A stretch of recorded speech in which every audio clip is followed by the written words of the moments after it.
Halo sahabatku, selamat datang kembali di channel kesayangan kita, Di Balik Rumah Tangga.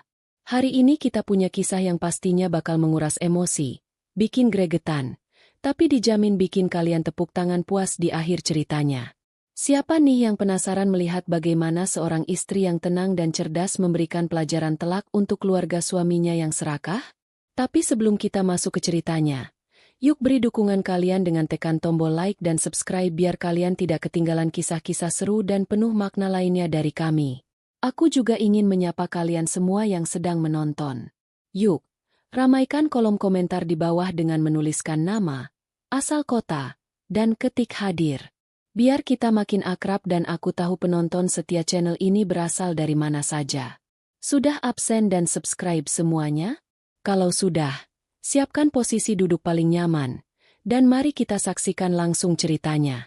Gemerlap lampu kristal yang menggantung di langit-langit gedung pertemuan berbintang 5 itu, seolah menjadi saksi bisu dari sebuah pameran kesombongan yang tengah berlangsung. Bunga-bunga mawar putih dan lili yang didatangkan langsung dari luar negeri menghiasi setiap sudut ruangan, menyebarkan aroma wangi yang justru terasa mencekik bagi satu-satunya orang yang mengetahui rahasia kelam di balik semua kemewahan ini. Malam ini adalah malam resepsi pernikahan Rasti, adik kandung dari Aji sekaligus adik ipar dari Nera. Sebuah pesta yang digadang-gadang oleh keluarga besar suaminya sebagai pernikahan termegah dan paling fenomenal tahun ini. Alunan musik orkestra mengalun lembut, mengiringi tawa renyah para tamu undangan yang mengenakan pakaian desainer terbaik mereka. Meja-meja panjang melingkar ditutupi taplak sutra berwarna emas, menyajikan hidangan dari berbagai belahan dunia yang disiapkan oleh koki-koki ternama. Mulai dari daging wagyu kualitas premium hingga berbagai macam hidangan laut yang langka, semuanya tersedia tanpa batas. Dekorasi panggung pelaminan pun tak kalah fantastis, menyerupai istana raja dan ratu di negeri dongeng. Di tengah lautan manusia yang saling melempar senyum palsu dan pujian basa-basi demi menjaga status sosial, berdirilah Nera.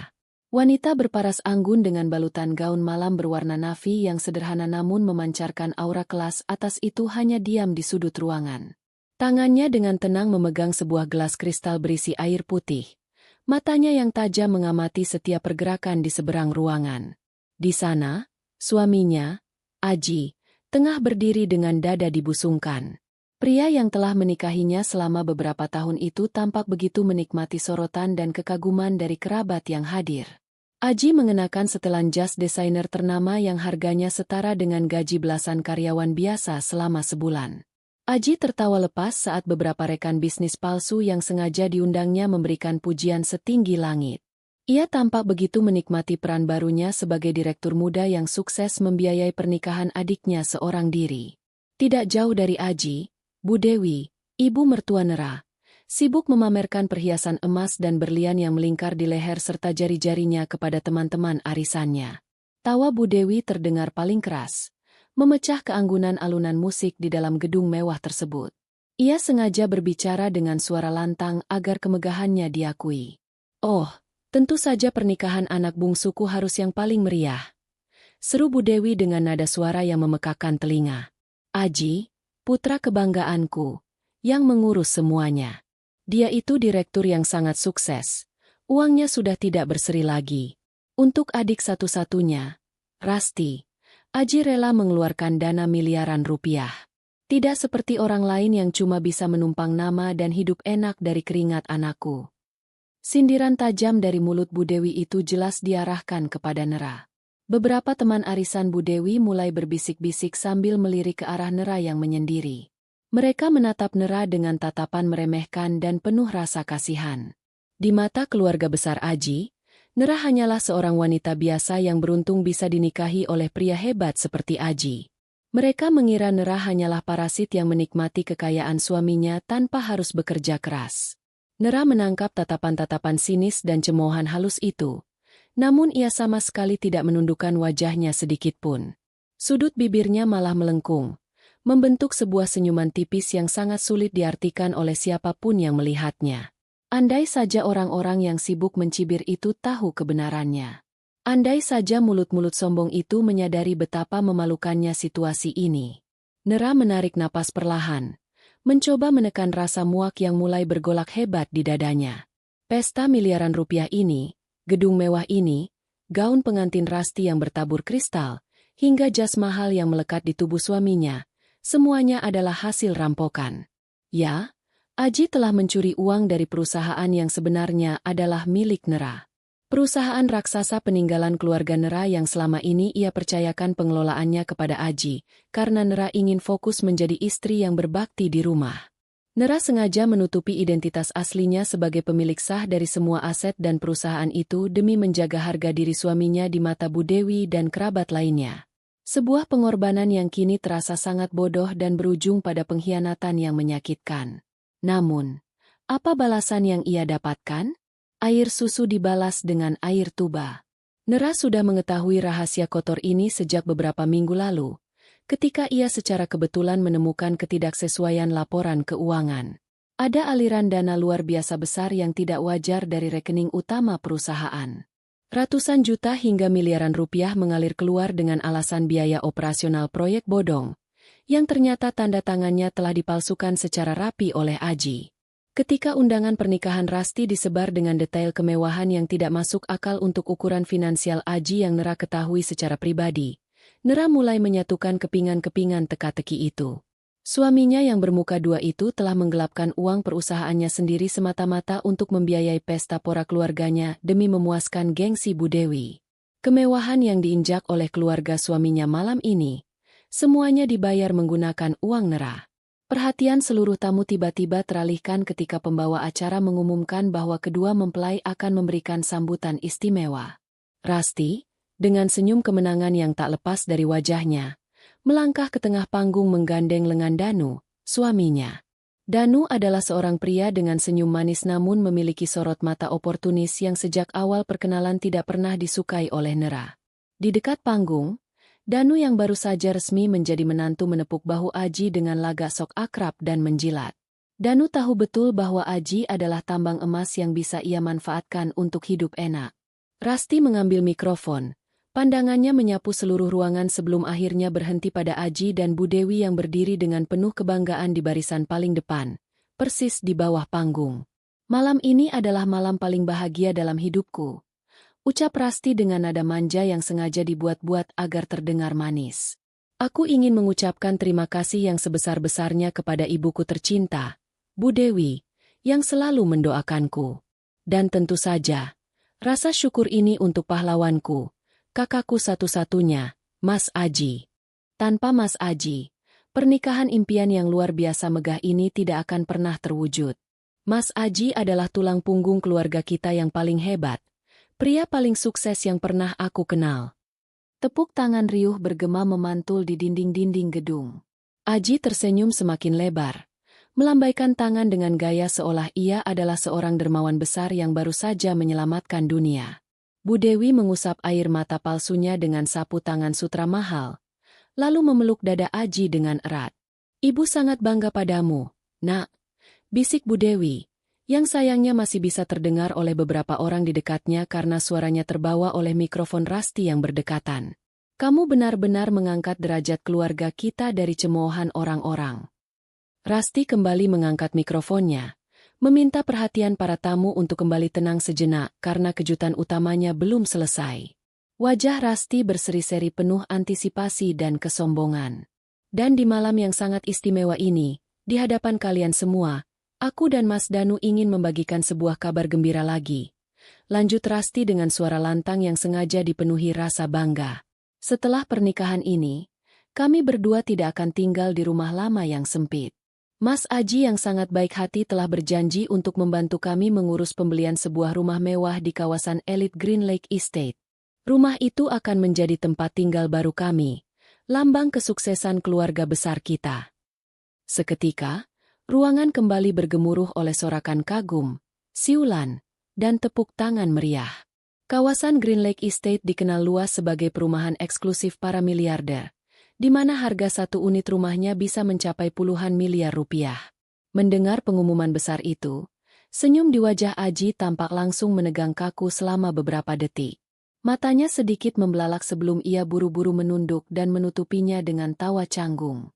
Aji menelan ludah yang tiba-tiba terasa seperti kerikil di tenggorokannya. Jelas terkejut dengan pengumuman adiknya yang dilontarkan tanpa persiapan itu. Ia memang pernah menjanjikan bantuan secara lisan hanya untuk pamer. Tapi ia tidak menyangka Rasti akan menelan mentah-mentah janjinya dan mengumumkannya di depan ratusan tamu penting. Membeli rumah di perumahan miliarder itu berarti membutuhkan dana segar yang sangat raksasa. Sebuah angka yang tidak mungkin bisa ia gelapkan lagi dari perusahaan dalam waktu dekat tanpa memicu kecurigaan dewan direksi lainnya. Atau yang paling ia takuti, memicu kecurigaan Nera. Namun, berbeda drastis dengan Aji yang mulai berkeringat dingin di balik jas mahalnya. Bu Dewi justru bersorak paling gembira mendengar pengumuman itu. Kalian dengar itu semuanya? Anak perempuanku akan tinggal di perumahan mewah orang-orang kaya. Ini semua berkat kehebatan putraku, Aji. Seru Bu Dewi dengan dada yang semakin membusung menantang langit. Ia lalu mengedarkan pandangannya dan sengaja mencari sosok Nera. Dengan langkah angkuh yang dihentak-hentakan, Bu Dewi membelah kerumunan tamu dan menghampiri Nera yang masih berdiri tenang. Beberapa pasang mata kerabat langsung mengikuti pergerakan Bu Dewi, menantikan drama kecil yang selalu sengaja diciptakan oleh wanita paruh baya itu. Kamu dengar itu tadi, Nera?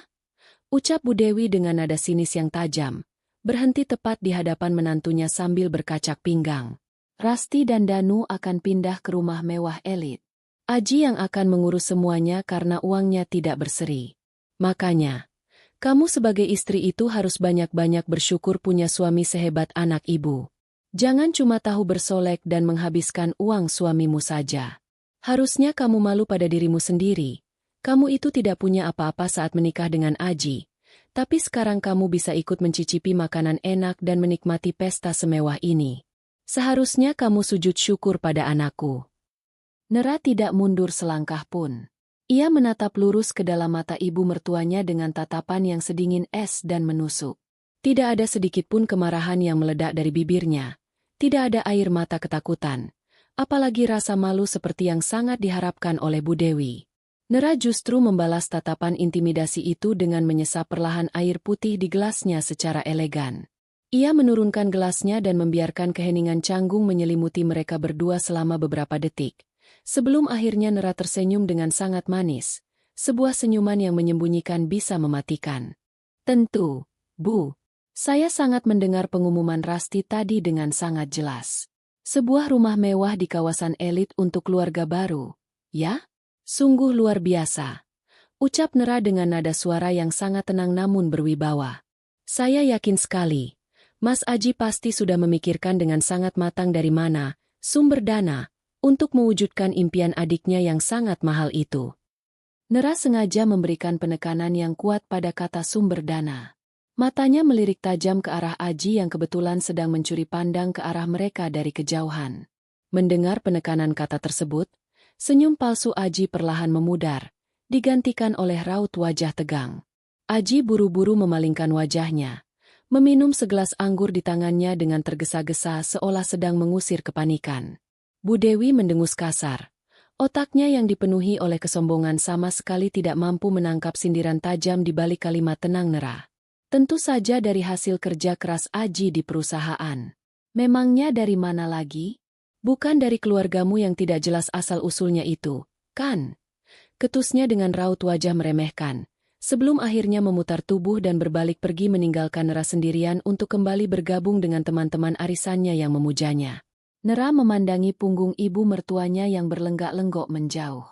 Pandangannya kemudian beralih mengunci sosok Aji yang kini terlihat semakin gelisah di tengah kerumunan tamu yang tak henti menyelamatinya.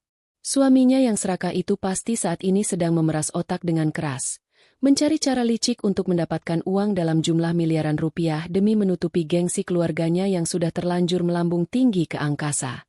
Dan Nera tahu persis siapa yang akan menjadi target utama Aji selanjutnya untuk diperas.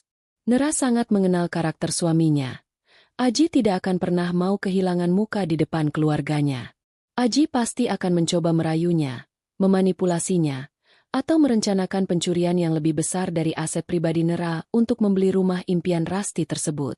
Keluarga Benalu ini benar-benar tidak tahu di mana letak batas rasa syukur. Mereka terus-menerus menggali jurang kehancuran mereka sendiri dengan keserakahan yang membutakan mata. Nera mencengkeram perlahan batang gelas kristal di tangannya hingga buku-buku jarinya memutih. Rasa cintanya pada Aji yang selama bertahun-tahun ini menahan langkahnya telah menguap tak bersisa malam ini. Pesta pernikahan yang penuh kepalsuan ini telah menjadi titik balik yang sangat krusial bagi dirinya. Ia tidak akan pernah lagi menjadi istri penurut yang bodoh, yang hanya bisa diam saja melihat jerih payah mendiang ayahnya dirampas dan dihambur-hamburkan oleh orang-orang yang tidak tahu berterima kasih. Ia memastikan dalam hatinya, ini adalah kemewahan terakhir yang bisa dinikmati oleh Aji, Rasti, dan Bu Dewi menggunakan uangnya. Rencana penghancuran itu sudah mulai terbentuk di kepalanya. Sudah waktunya ia bersiap untuk memberikan pelajaran yang sangat telak, sebuah pelajaran yang akan melucuti semua kesombongan mereka dan tidak akan pernah dilupakan oleh Aji serta seluruh keluarganya seumur hidup mereka. Pagi hari setelah kemegahan pesta resepsi itu berlalu, suasana di dalam rumah mewah yang selama ini selalu diklaim Aji sebagai lambang kesuksesannya terasa luar biasa sunyi. Sinar matahari pagi yang hangat menerobos masuk melalui celah-celah gorden bludru tebal di ruang tengah, menyoroti debu-debu halus yang menari di udara. Sisa-sisa kelelahan dari acara semalam masih sangat terasa. Namun bagi Aji, pagi ini jauh dari kata tenang. Tidak ada kedamaian di wajah pria yang semalam tampil begitu angkuh dan mempesona di hadapan ratusan tamu undangan tersebut. Aji duduk di kursi meja makan dengan secangkir kopi hitam yang sudah mulai mendingin di hadapannya. Matanya menatap kosong ke arah permukaan meja marmer, sementara jari-jarinya tanpa henti mengetuk-ngetuk tepian cangkir dengan ritme yang gelisah dan tidak beraturan. Bayang-bayang ucapan Rasti di atas panggung semalam tentang rumah mewah di kawasan elit Green Lake Estate terus saja berputar-putar di dalam kepalanya bagaikan kaset rusak yang terus berulang, menghantuinya tanpa ampun dan membuat perutnya terasa mual karena panik yang luar biasa. Di sudut lain rumah megah itu, Nera tengah merapikan beberapa dokumen di ruang kerjanya yang letaknya agak tersembunyi di lantai 1. Wajahnya sedingin es, tidak menunjukkan emosi apapun yang meledak-ledak. Tangisannya sudah mengering jauh sebelum malam resepsi itu terjadi. Rasa sakit hati yang sempat mengiris dadanya kini telah bermetamorfosis menjadi sebuah ketenangan yang mematikan. Sebuah persiapan mental untuk menghadapi badai besar yang akan segera ia ciptakan sendiri. Nera tahu betul bahwa hari ini, atau paling lambat besok, suaminya pasti akan mulai bergerak untuk mencari jalan keluar dari lubang yang digalinya sendiri. Dan tebakan Nera tidak pernah meleset sedikitipun. Belum sempat jarum jam dinding menunjuk ke angka 9 pagi, ketenangan rumah itu tiba-tiba saja dipecahkan oleh suara deru mesin mobil yang berhenti di halaman depan, disusul dengan langkah-langkah kaki yang tergesa-gesa dan dihentak-hentakan dengan penuh tenaga.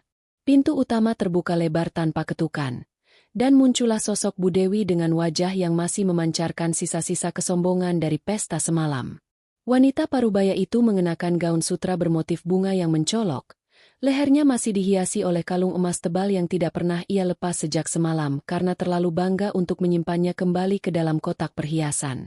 Matanya yang tajam dan selalu menuntut itu langsung menyapu seluruh penjuru ruangan, mencari-cari keberadaan putra kebanggaannya. Ketika pandangannya menemukan Aji yang sedang duduk termenung di ruang makan, Bu Dewi langsung melangkah lebar menghampirinya, menarik pergelangan tangan Aji tanpa mempedulikan kopi yang hampir tumpah membasahi meja. Ayo ikut ibu sekarang juga ke ruang kerjamu. Ada hal yang sangat penting yang harus kita bicarakan, dan ibu tidak mau ada telinga yang mendengar, apalagi telinga istrimu yang tidak berguna itu. Desis Bu Dewi dengan nada suara yang direndahkan namun penuh dengan tekanan yang memerintah. Aji yang sedang kalut hanya bisa menurut. Ia bangkit dari kursinya dengan langkah yang terasa sangat berat, membiarkan ibunya menariknya menyusuri lorong rumah menuju ruang kerja pribadinya yang terletak di sayap kiri bangunan. Ruang kerja itu sendiri dipenuhi oleh perabotan kayu jati mahal dan rak-rak buku yang menjulang tinggi hingga ke langit-langit. Sebuah ruangan yang desain dan isinya dibayar lunas menggunakan uang Nera. Namun selama ini diakui Aji sebagai tempat sucinya untuk mencari inspirasi bisnis. Bu Dewi menutup pintu rapat-rapat dan memastikan kuncinya berputar 2 kali, menciptakan sebuah benteng kedap suara dari dunia luar. Ia tidak menyadari bahwa di balik kemegahan rumah itu, Nera yang tadinya berniat pergi ke dapur untuk mengambil segelas air, langkahnya terhenti secara kebetulan tepat di balik dinding pilar besar yang berdekatan dengan pintu ruang kerja tersebut. Di dalam ruangan, Bu Dewi langsung memutar tubuhnya menghadap Aji. Wajahnya yang tadi terlihat biasa saja kini berubah menjadi penuh tuntutan yang tidak terbantahkan. Matanya membulat, menatap putranya dengan sorot penuh harap yang justru terasa sangat mencekik leher Aji. Aji, kamu harus segera mengurus pembelian rumah untuk Rasti di Green Lake Estate itu secepatnya. Kamu dengar sendiri kan bagaimana hebohnya sambutan para tamu semalam? Semua kerabat kita memuji-muji kehebatanmu. Keluarga besar Danu juga sampai tidak bisa berkata-kata melihat seberapa kayanya keluarga kita. Ini soal harga diri dan kehormatan keluarga kita di mata besan. Aji, ibu tidak mau Rasti tinggal di rumah sempit atau di apartemen murahan. Rasti itu putri kesayangan ibu, dan dia pantas mendapatkan yang terbaik. Lagi pula, ini akan semakin membuktikan bahwa kamu adalah pengusaha tersukses di keluarga besar kita. Cecar Bu Dewi tanpa memberikan jeda sedikit pun bagi Aji untuk bernapas atau menyela ucapannya. Aji mengusap wajahnya dengan kasar menggunakan kedua telapak tangannya, mencoba mengusir rasa frustrasi yang semakin memuncak di ubun-ubunnya. Bu, ibu tahu kan harga rumah di kawasan Green Lake Estate itu berapa? Itu bukan 100 atau 200 juta. Bu, itu puluhan miliar. Dari mana Aji bisa mendapatkan uang tunai sebanyak itu dalam waktu singkat?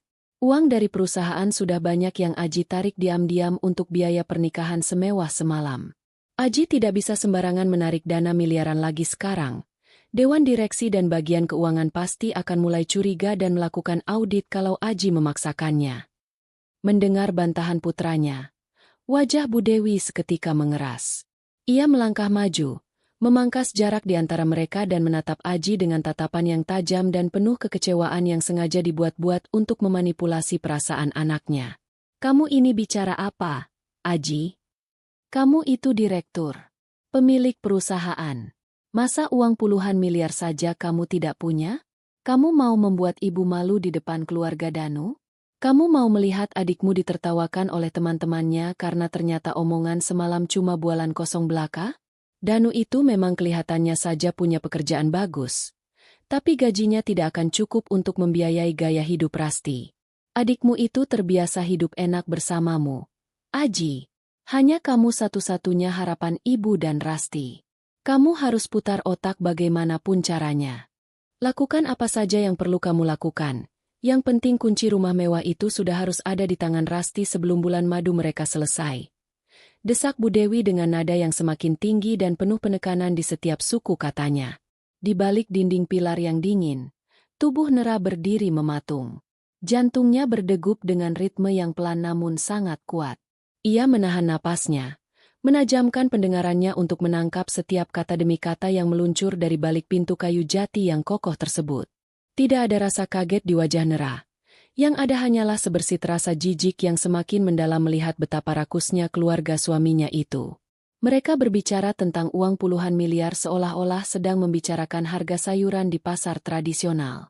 Mereka tidak peduli dari mana uang itu berasal, tidak peduli siapa yang harus dirugikan, asalkan ego dan kesombongan mereka tetap berdiri tegak menyentuh langit.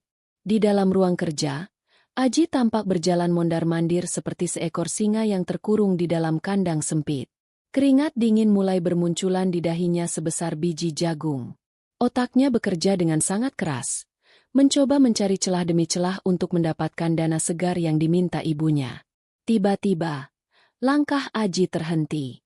Sebuah ide licik melintas di kepalanya, membuat matanya seketika berbinar dengan secercah harapan yang gelap. Ia menoleh menatap ibunya dengan tatapan penuh rencana jahat. Ibu benar. Kita tidak boleh kehilangan muka di depan keluarga Danu, ucap Aji pelan. Suaranya kini terdengar lebih tenang namun dipenuhi oleh kelicikan yang mendalam. Kalau mengambil dana langsung dari perusahaan saat ini terlalu berisiko, Aji harus mencari sumber dana lain yang aman dan bisa dicairkan dengan cepat. Dan Aji tahu persis dari mana kita bisa mendapatkan uang muka untuk rumah itu tanpa harus memancing kecurigaan siapapun di kantor. Bu Dewi mengangkat sebelah alisnya. Senyum puas mulai mengembang di bibirnya. Dari mana? Katakan pada ibu. Ibu sudah tahu kamu pasti punya jalan keluarnya. Anak pintarku. Aji tersenyum sinis, membayangkan rencananya yang akan segera ia jalankan. Dari Nera, Bu. Jawaban Aji membuat Bu Dewi mendengus kasar. Wajahnya kembali menampilkan ekspresi tidak suka yang sangat kentara. Dari perempuan tidak berguna itu? Memangnya dia punya apa?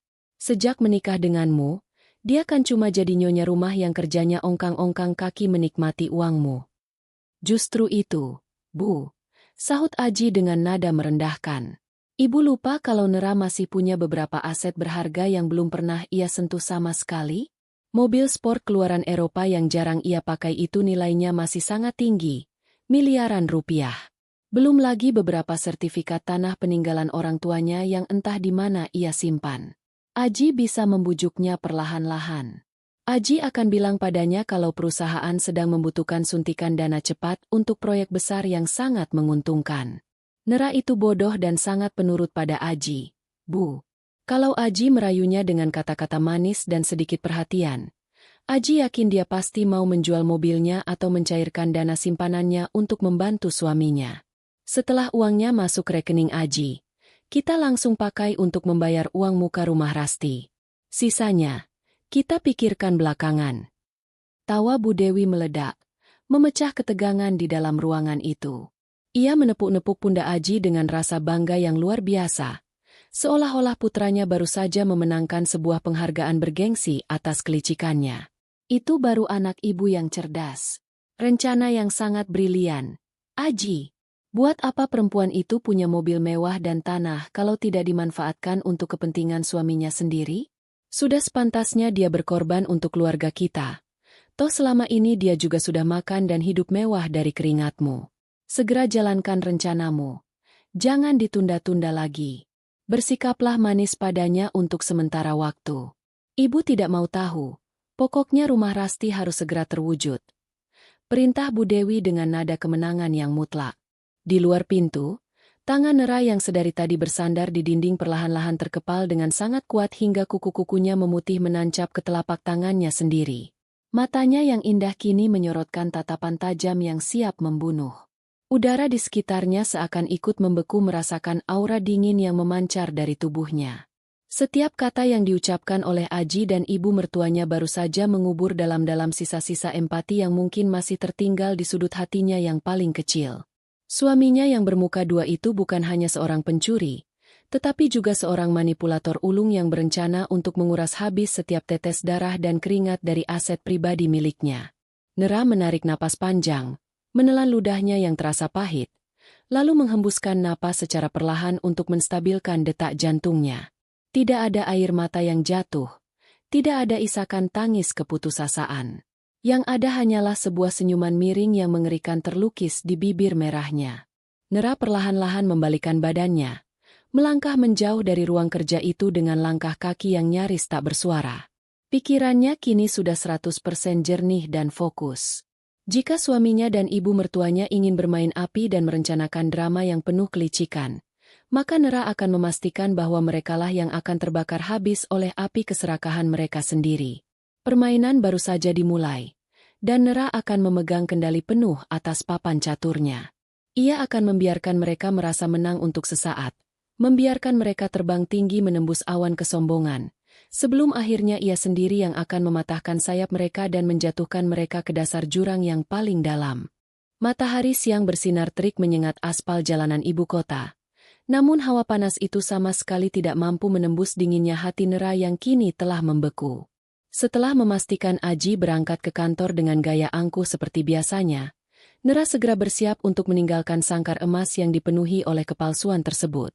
Ia berdiri di depan cermin besar di kamarnya, merias wajahnya dengan riasan tipis yang elegan, menutupi segala jejak kelelahan dan rasa muak yang sempat menghinggapi dirinya malam tadi. Nera sengaja memilih mengenakan blus sutra berwarna krem yang dipadukan dengan celana bahan berwarna senada. Sebuah penampilan yang terlihat sederhana namun memancarkan aura wanita berkelas yang tidak bisa diremehkan. Saat ia melangkah turun ke lantai 1, asisten rumah tangganya menyapanya dengan hormat. Nera hanya tersenyum tipis dan mengatakan bahwa ia akan pergi ke salon untuk perawatan rutin dan mungkin akan mampir ke butik. Sebuah alibi yang sangat sempurna dan tidak akan pernah mengundang kecurigaan Aji maupun mata-mata Bu Dewi yang mungkin ditanam di rumah ini. Nera menolak tawaran sopir pribadi. Ia memilih mengemudikan sendiri mobil SUV hitam miliknya, membelah kemacetan kota dengan satu tujuan pasti yang akan mengubah jalannya sejarah keluarga ini. Mobil Nera meluncur mulus memasuki area parkir bawah tanah sebuah gedung perkantoran elit yang menjulang tinggi membelah langit kota. Di lantai 40 gedung inilah letak firma hukum dan konsultan keuangan paling bergengsi di negara ini, tempat di mana Bima, pengacara sekaligus manajer keuangan pribadi peninggalan mendiang ayah Nera, berkantor. Bima bukanlah orang sembarangan. Pria parubaya dengan tatapan setajam elang dan pembawaan yang selalu tenang itu adalah tangan kanan kepercayaan ayah Nera sejak perusahaan raksasa keluarga mereka baru seumur jagung. Kesetiaan Bima kepada keluarga Nera tidak perlu diragukan lagi. Bahkan ketika Nera dengan bodohnya menyerahkan kursi kepemimpinan kepada Aji setelah menikah, Bima tetap bertahan di posisinya sebagai pengawas independen dari balik layar, menunggu dengan sabar hari di mana instingnya tentang kelicikan Aji terbukti benar. Nera melangkah keluar dari lift VIP, disambut oleh keheningan lorong eksklusif yang lantainya dilapisi karpet tebal kedap suara. Ia langsung diarahkan oleh resepsionis menuju ruangan pribadi Bima yang memiliki tingkat keamanan tinggi. Saat Nera membuka pintu kayu mahoni berukir itu, Bima sudah berdiri menantinya di balik meja kerja kebesarannya. Pria itu menatap Nera dengan sorot mata yang menyiratkan campuran antara rasa hormat yang mendalam dan keprihatinan yang tak terucapkan. Tanpa membuang waktu dengan basa-basi yang tidak perlu, Bima mempersilakan Nera duduk di sofa kulit yang nyaman di sudut ruangan, sementara ia sendiri melangkah mendekat sambil membawa 2 buah map tebal berwarna hitam legam. Map-map itu tampak padat, menyimpan ribuan angka dan huruf yang menjadi saksi bisu dari pengkhianatan paling keji yang pernah dilakukan oleh seorang suami. Bima meletakkan map tersebut di atas meja kaca tepat di hadapan Nera dengan gerakan yang lambat, seolah memberikan waktu bagi Nera untuk mempersiapkan mentalnya sebelum melihat kehancuran yang tercetak di atas kertas. Nera menatap map itu sejenak, menarik napas panjang untuk mengisi paru-parunya dengan keberanian, lalu membuka sampul map pertama dengan tangan yang luar biasa stabil, tanpa ada getaran sedikit pun. Halaman demi halaman yang Nera balik menampilkan hasil audit forensik menyeluruh yang telah dikerjakan oleh tim Bima secara rahasia selama beberapa minggu terakhir. Deretan angka yang tertera di sana bukan lagi sekadar data statistik, melainkan bukti nyata dari keserakahan yang tidak berujung. Nera membaca dengan seksama bagaimana Aji dengan sangat rapi dan sistematis menyedot darah perusahaan ayahnya. Terdapat puluhan faktur palsu dari vendor-vendor fiktif yang sengaja didirikan oleh Aji menggunakan nama-nama orang suruhannya. Vendor-vendor ini seolah-olah menyuplai material dan jasa untuk proyek-proyek besar perusahaan. Namun kenyataannya, dana miliaran rupiah yang ditransfer dari rekening utama perusahaan langsung mengalir masuk ke berbagai rekening rahasia yang dikendalikan oleh Aji. Tidak hanya itu, Nera menemukan jejak aliran dana bulanan dalam jumlah yang fantastis, yang disamarkan sebagai biaya konsultasi eksternal. Ketika Nera melihat nama pemilik rekening penerima dana tersebut, rahangnya mengeras seketika. Rekening itu atas nama Bu Dewi. Mertuanya yang selalu bersikap sok suci dan memandang rendah dirinya itu ternyata selama ini menikmati uang haram hasil rampokan dari perusahaan milik Nera untuk membiayai gaya hidup sosialitanya, membeli berlian, dan mengadakan pesta-pesta arisan mewah. Bima yang sedari tadi mengamati reaksi Nera dari seberang meja akhirnya membuka suara. Nadanya terdengar berat dan dipenuhi amarah yang tertahan. Ia menunjuk ke sebuah dokumen transaksi yang baru saja dicetak beberapa jam yang lalu. Dokumen itu menunjukkan sebuah pergerakan dana yang sangat masif, sebuah penarikan paksa yang dilakukan dengan memalsukan tanda tangan digital Nera sebagai komisaris utama. Bima menjelaskan bahwa Aji telah berani menarik dana cadangan darurat perusahaan dan memindahkannya ke sebuah rekening penampungan sementara. Tujuan dari pemindahan dana itu sangat jelas dan terpampang nyata di lembar berikutnya. Sebuah perjanjian prapembelian unit rumah mewah di kawasan Green Lake Estate atas nama Rasti. Aji benar-benar bergerak dengan sangat cepat. Tuntutan Bu Dewi pagi tadi langsung dieksekusi oleh Aji dengan cara yang paling kotor. Aji berpikir bahwa ia cukup pintar untuk menyamarkan jejak uang muka rumah tersebut di antara tumpukan laporan keuangan kuartal ini, mengira Nera tidak akan pernah repot-repot memeriksa dokumen-dokumen yang membosankan itu. Ini sudah kelewatan batas, Nera, ucap Bima dengan suara yang menggelegar tertahan di dalam ruangan kedap suara itu. Aji bukan sekadar memanipulasi, dia sudah melakukan tindak pidana korupsi korporasi, pencucian uang, dan pemalsuan dokumen tingkat tinggi. Bukti-bukti yang ada di dalam map ini sudah lebih dari cukup untuk menjebloskan Aji, ibu kandungnya, dan bahkan adiknya ke dalam penjara dengan hukuman maksimal. Saya bisa menghubungi kenalan saya di kepolisian sekarang juga. Besok pagi, Mereka akan dijemput paksa dan diseret keluar dari rumahmu dengan tangan diborgol. Kita bisa mengakhiri semua sandiwara menjijikan ini hari ini juga. Mendengar tawaran Bima, Nera terdiam sejenak.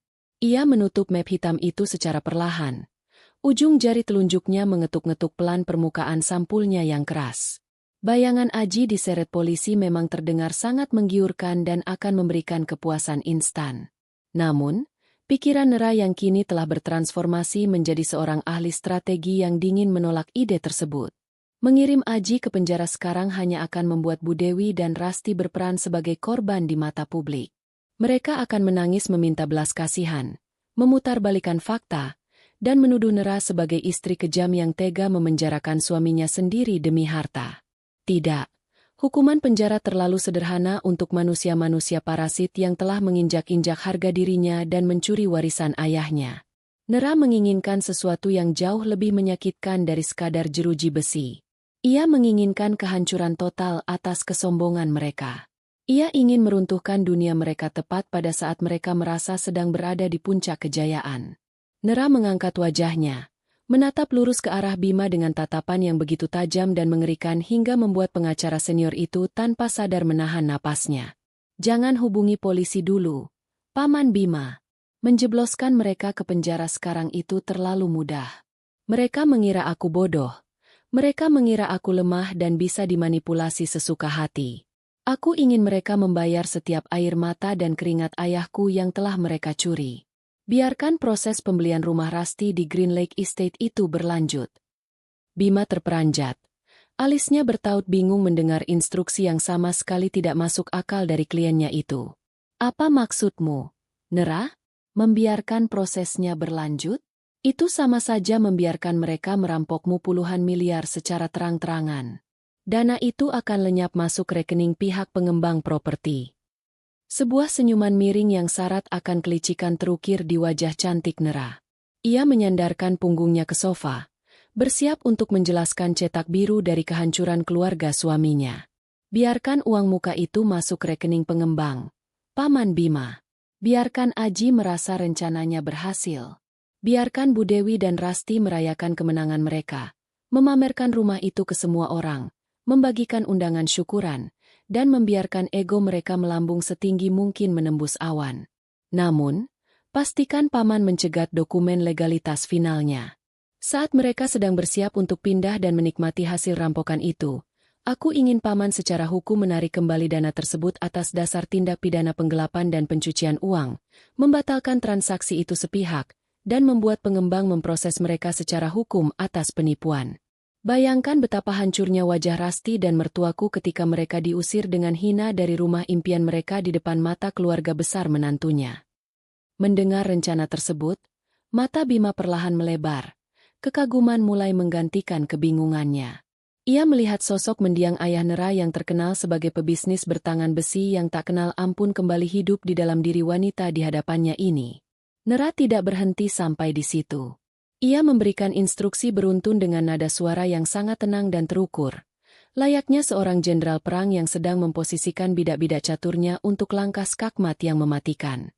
Nera memerintahkan Bima untuk segera memutus semua akses utama Aji terhadap rekening perusahaan secara diam-diam. Bima harus menciptakan sistem perisai ganda. Aji masih bisa melihat angka-angka saldo di layar komputernya seolah semuanya normal.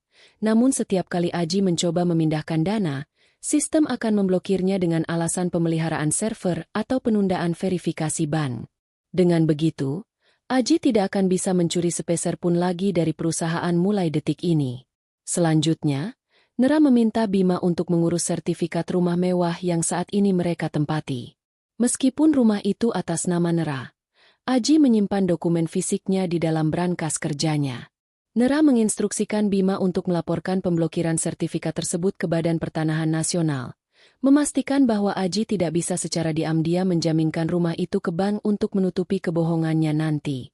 Lalu, Nera menceritakan percakapan rahasia antara Aji dan Bu Dewi yang ia dengar pagi tadi tentang rencana mereka untuk memanipulasinya agar menjual mobil sport mewahnya. Nera meminta Bima untuk menyiapkan seorang pembeli fiktif dan dokumen jual beli palsu. Ia akan bermain teater dengan suaminya.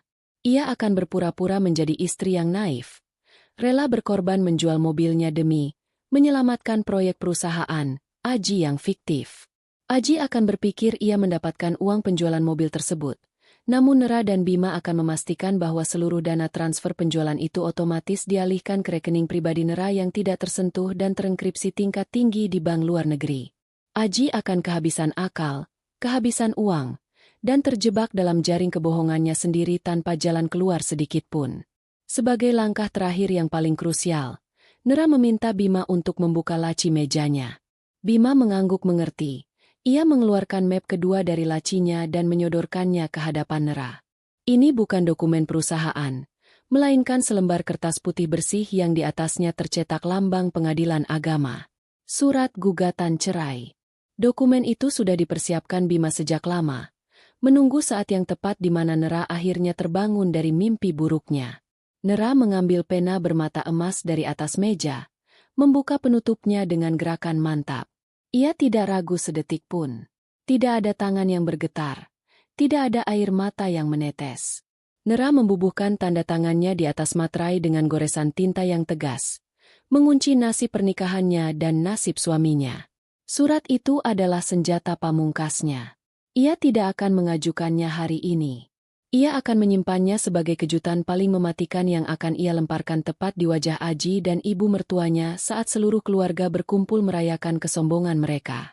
Setelah semua instruksi tersampaikan dan dokumen tertandatangani, Nera bangkit berdiri dari sofanya.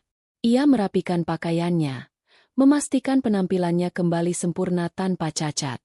Ia berpamitan kepada Bima, berjalan keluar dari ruangan itu bukan lagi sebagai seorang istri yang dikhianati, melainkan sebagai sang pemilik sah dari kerajaan bisnis yang siap merebut kembali singgasananya.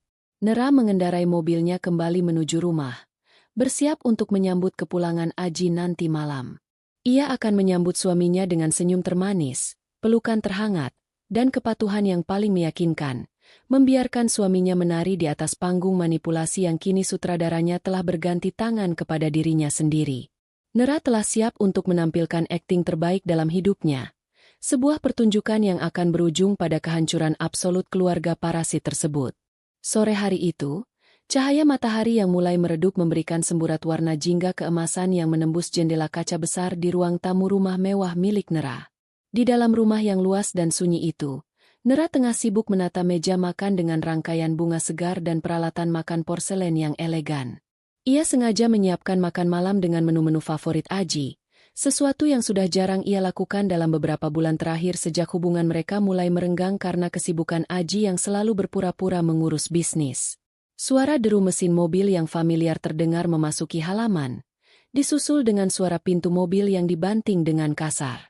Tidak lama kemudian, langkah kaki Aji yang terdengar berat dan lelah menggema di lorong rumah. Aji masuk ke dalam ruangan dengan dasi yang sudah melonggar dan kancing kemeja bagian atas yang terbuka, mencerminkan sosok pria yang baru saja melewati hari yang penuh dengan tekanan mental. Nera menyambut kepulangan suaminya dengan senyuman yang sangat lembut. Senyuman yang selama ini selalu menjadi magnet bagi Aji untuk merasa nyaman. Ia melangkah mendekat, mengambil tas kerja Aji, dan menyampirkan jas suaminya ke sandaran kursi. Aji yang awalnya tampak murung dan gelisah, perlahan merasa sedikit lebih tenang melihat sambutan hangat istrinya. Ia duduk di kursi meja makan, menghela napas panjang sembari memijat pelipisnya. Nera segera menuangkan air dingin ke dalam gelas kristal dan menyajikannya di hadapan Aji. Lalu ia duduk di kursi tepat di samping suaminya. Tidak ada raut wajah curiga atau kesal di wajah Nera. Yang ada hanyalah tatapan perhatian yang tulus. Sebuah sandiwara tingkat tinggi yang bahkan aktor terbaik pun akan merasa iri melihat kemahirannya. "Kamu terlihat sangat lelah hari ini, Mas," ucap Nera dengan nada suara yang halus dan penuh perhatian. "Apa pekerjaan di kantor terlalu menumpuk? Kamu akhir-akhir ini tampak lebih sering melamun dan terlihat banyak pikiran. Apa ada sesuatu yang mengganggu perasaanmu?" Aji menatap Nera sejenak. Matanya yang lelah mencoba mencari tahu apakah istrinya mengetahui sesuatu tentang kegilaan yang ia perbuat belakangan ini. Namun, melihat wajah Nera yang tampak polos dan damai, Aji segera menepis kecurigaan itu.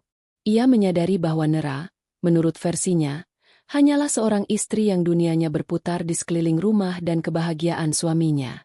Aji pun memanfaatkannya sebagai celah untuk memuluskan rencana yang sudah disusunnya bersama Bu Dewi pagi tadi. Ia menggenggam tangan Nera dengan lembut, memasang wajah yang seolah-olah menunjukkan bahwa ia sedang mengalami kesulitan besar namun enggan membebani istrinya. Ya, Nera, kamu benar. Pekerjaanku sedang berada dalam fase yang sangat krusial. Jawab Aji dengan nada berat yang dibuat-buat. Proyek besar yang sedang kukerjakan saat ini membutuhkan modal tambahan yang sangat besar untuk pengadaan material. Sayangnya, ada kendala dalam pencairan dana dari pihak bank karena beberapa prosedur administrasi yang cukup rumit. Ibu mertuamu, Bu Dewi, tadi pagi juga meneleponku berkali-kali untuk menanyakan kondisi Rasti yang sedang sangat menginginkan rumah impiannya itu. Aku merasa sangat tertekan karena aku tidak ingin mengecewakan keluarga. Apalagi membuat adikku merasa sedih di hari pernikahannya. Nera mendengarkan dengan penuh antusias. Kepalanya sedikit dimiringkan ke samping seolah sedang meresapi kesedihan suaminya. Ia membalas genggaman tangan Aji dengan lebih erat. Mas, aku mengerti sekali betapa berat tanggung jawabmu sebagai seorang direktur dan juga sebagai kakak bagi Rasti. Aku selalu mendukung apapun yang Mas lakukan. Aku hanya merasa sedih melihat Mas terus-menerus memikul beban ini sendirian.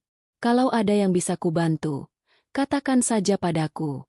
Meskipun aku tidak tahu banyak tentang urusan bisnis, aku akan melakukan apa saja untuk meringankan beban Mas. Mendengar kata-kata itu, mata Aji seketika berbinar dengan antusiasme yang tertahan. Inilah saat yang ia tunggu-tunggu.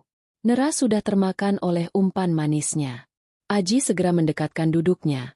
Wajahnya kini terlihat sangat serius namun penuh dengan harapan yang manipulatif. Nera, kamu benar-benar istri yang paling pengertian. Sebenarnya, ada satu cara yang bisa kita lakukan untuk mendapatkan suntikan dana cepat. Aku ingat kamu punya mobil sport mewah di garasi yang jarang sekali kamu gunakan. Kalau mobil itu dijual, uangnya bisa menjadi tambahan modal untuk proyekku. Dan sebagian lagi bisa kugunakan untuk menutupi kekurangan dana rumah Rasti. Dengan begitu, semuanya akan selesai dan aku tidak perlu lagi merasa tertekan oleh tuntutan Bu Dewi. Nera terdiam sejenak. Matanya menatap kosong ke arah bunga di tengah meja, seolah sedang menimbang-nimbang permintaan itu dengan berat hati. Ia melakukan jeda dramatis yang tepat, membuat Aji menahan napas dalam kecemasan. Akhirnya, Nera menarik napas panjang dan menatap Aji dengan senyuman yang sangat pasrah namun terlihat tulus. Jika itu bisa membantu Mas, aku tidak keberatan sama sekali. Mobil itu memang hanya terparkir di garasi dan jarang kusentuh. Mas bisa menjualnya sekarang juga. Aku akan menyerahkan semua dokumen kepemilikan mobil itu besok pagi. Gunakanlah uangnya sebaik mungkin untuk kesuksesan proyek Mas dan kebahagiaan Rasti. Aji hampir saja melompat kegirangan di atas kursinya. Namun ia berhasil menahan dirinya dengan tetap memasang wajah syukur yang dibuat-buat. Ia memeluk Nera dengan erat, membisikkan kata-kata manis tentang betapa beruntungnya ia memiliki istri seperti Nera. Di dalam pelukan itu, Nera tidak merasakan apa-apa selain rasa muak yang memuncak. Ia bisa mencium aroma parfum mahal yang menutupi kebusukan niat suaminya. Setelah pelukan itu usai, Nera kembali menatap Aji dengan pandangan yang tenang. Mas, ada satu hal lagi. Karena Mas akan sangat sibuk dengan urusan proyek dan pembelian rumah Rasti. Bagaimana kalau aku yang mengurus proses administrasi penjualan mobil itu melalui rekan pengacaraku? Paman Bima bisa membantu agar transaksinya berjalan cepat dan legal tanpa Mas harus repot-repot mengurusnya sendiri di sela-sela kesibukan Mas yang sangat padat. Mas hanya perlu menandatangani dokumennya saja nanti. Aji tertegun sejenak. Ide Nera untuk melibatkan Bima, pengacara yang selalu tampak sangat kaku dan teliti itu, membuatnya sedikit ragu. Namun, Aji berpikir bahwa selama uang hasil penjualan mobil itu masuk rekening yang ia kendalikan, maka tidak ada masalah. Lagi pula, Bima hanyalah orang tua yang sudah lama mengabdi pada keluarga Nera, dan Aji selalu yakin bahwa ia bisa memanipulasi situasi keuangan apapun. Itu ide yang sangat bagus. Nera, Bima memang sangat ahli dalam urusan seperti itu. Baik, aku setuju. Segera siapkan semuanya. Jawab Aji mantap. Malam itu, setelah Aji tertidur lelap dengan mimpi-mimpi tentang kejayaan dan rumah mewah yang akan ia kuasai, Nera justru duduk terjaga di ruang kerjanya. Ia menatap layar laptopnya yang menampilkan draft dokumen jual beli palsu yang sudah disiapkan oleh Bima. Nera mengetik pesan singkat kepada Bima melalui aplikasi terenkripsi, memastikan bahwa skenario pembeli fiktif dan sistem pengalihan dana sudah siap dijalankan besok pagi. Ia memastikan bahwa tidak ada satu sen pun dari uang hasil penjualan mobil itu yang akan jatuh ke tangan Aji. Semua dana akan dialihkan ke rekening cadangan yang tidak bisa dilacak oleh sistem perbankan biasa yang bisa diakses oleh Aji. Keesokan harinya, sesuai dengan skenario yang telah disusun, Aji menandatangani dokumen yang disodorkan Nera dengan terburu-buru, tanpa membacanya secara detail karena rasa antusiasme yang membutakan logikanya. Aji merasa seolah-olah ia telah berhasil mencetak kemenangan besar atas aset pribadi istrinya sendiri. Ia merasa dirinya adalah pria yang paling cerdas karena berhasil meyakinkan Nera untuk menyerahkan harta pribadinya tanpa perlawanan sedikitpun. Bu Dewi, yang mendengar kabar kesuksesan rencana Aji melalui telepon, langsung menelepon Rasti dan Danu untuk memamerkan rencana pembelian rumah yang kini dipastikan akan segera terwujud. Nera hanya bisa tersenyum simpul saat melihat Aji keluar rumah dengan wajah yang penuh kepercayaan diri yang berlebihan. Aji merasa bahwa ia sedang memegang kendali penuh, bahwa istrinya adalah pion yang tidak berdaya di tangan mahirnya. Padahal, Aji tidak menyadari bahwa setiap langkah yang ia ambil saat ini justru semakin mengantarkannya ke dalam jebakan yang sudah dirancang oleh Nera dengan begitu presisi. Setiap langkah Aji yang ia anggap sebagai kemenangan, sebenarnya adalah satu langkah lebih dekat menuju jurang kehancuran total. Nera terus memainkan perannya dengan sempurna, menjadi sosok istri yang penurut dan mendukung di depan Aji, sementara di belakang layar, ia bersama Bima terus memperkuat jaring-jaring yang akan memerangkap seluruh keluarga suaminya. Kehidupan di rumah itu kini tampak tenang di permukaan, seperti air danau yang tidak beriak. Aji mulai sering membawa teman-teman bisnisnya yang manipulatif ke rumah untuk membicarakan rencana masa depan, membanggakan proyek yang akan membiayai rumah mewah Rasti. Nera selalu melayani mereka dengan penuh keramahan, menyediakan minuman dan camilan terbaik, bahkan sesekali memberikan komentar yang seolah-olah mendukung ide-ide mereka. Perilaku Nera ini justru membuat Aji semakin merasa jumawa dan tidak lagi menaruh curiga sedikit pun padanya. Nera benar-benar telah mematikan insting waspada Aji dengan memberikan apa yang ingin suaminya dengar dan rasakan.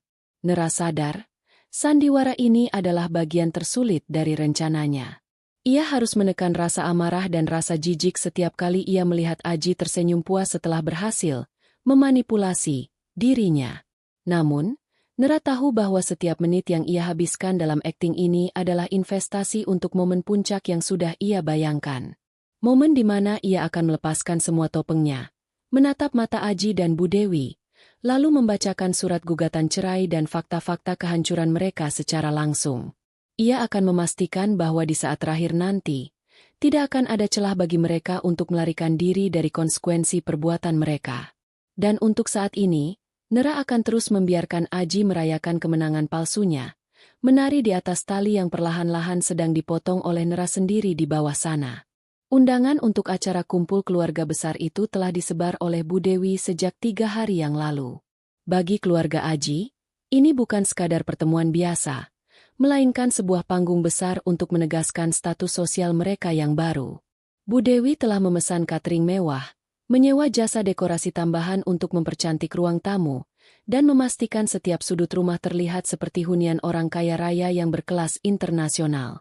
Tujuan utamanya sudah sangat jelas, memamerkan kepada seluruh keluarga besar tentang keberhasilan Aji dalam membiayai rumah baru Rasti di kawasan elit Green Lake Estate. Meskipun transaksi finalnya sebenarnya masih dalam tahap pengurusan oleh tim keuangan Aji, yang secara tidak langsung berarti sedang dalam kendali penuh dan jebakan Nera, Bu Dewi sudah bertindak seolah-olah kunci rumah tersebut sudah ada di tangannya.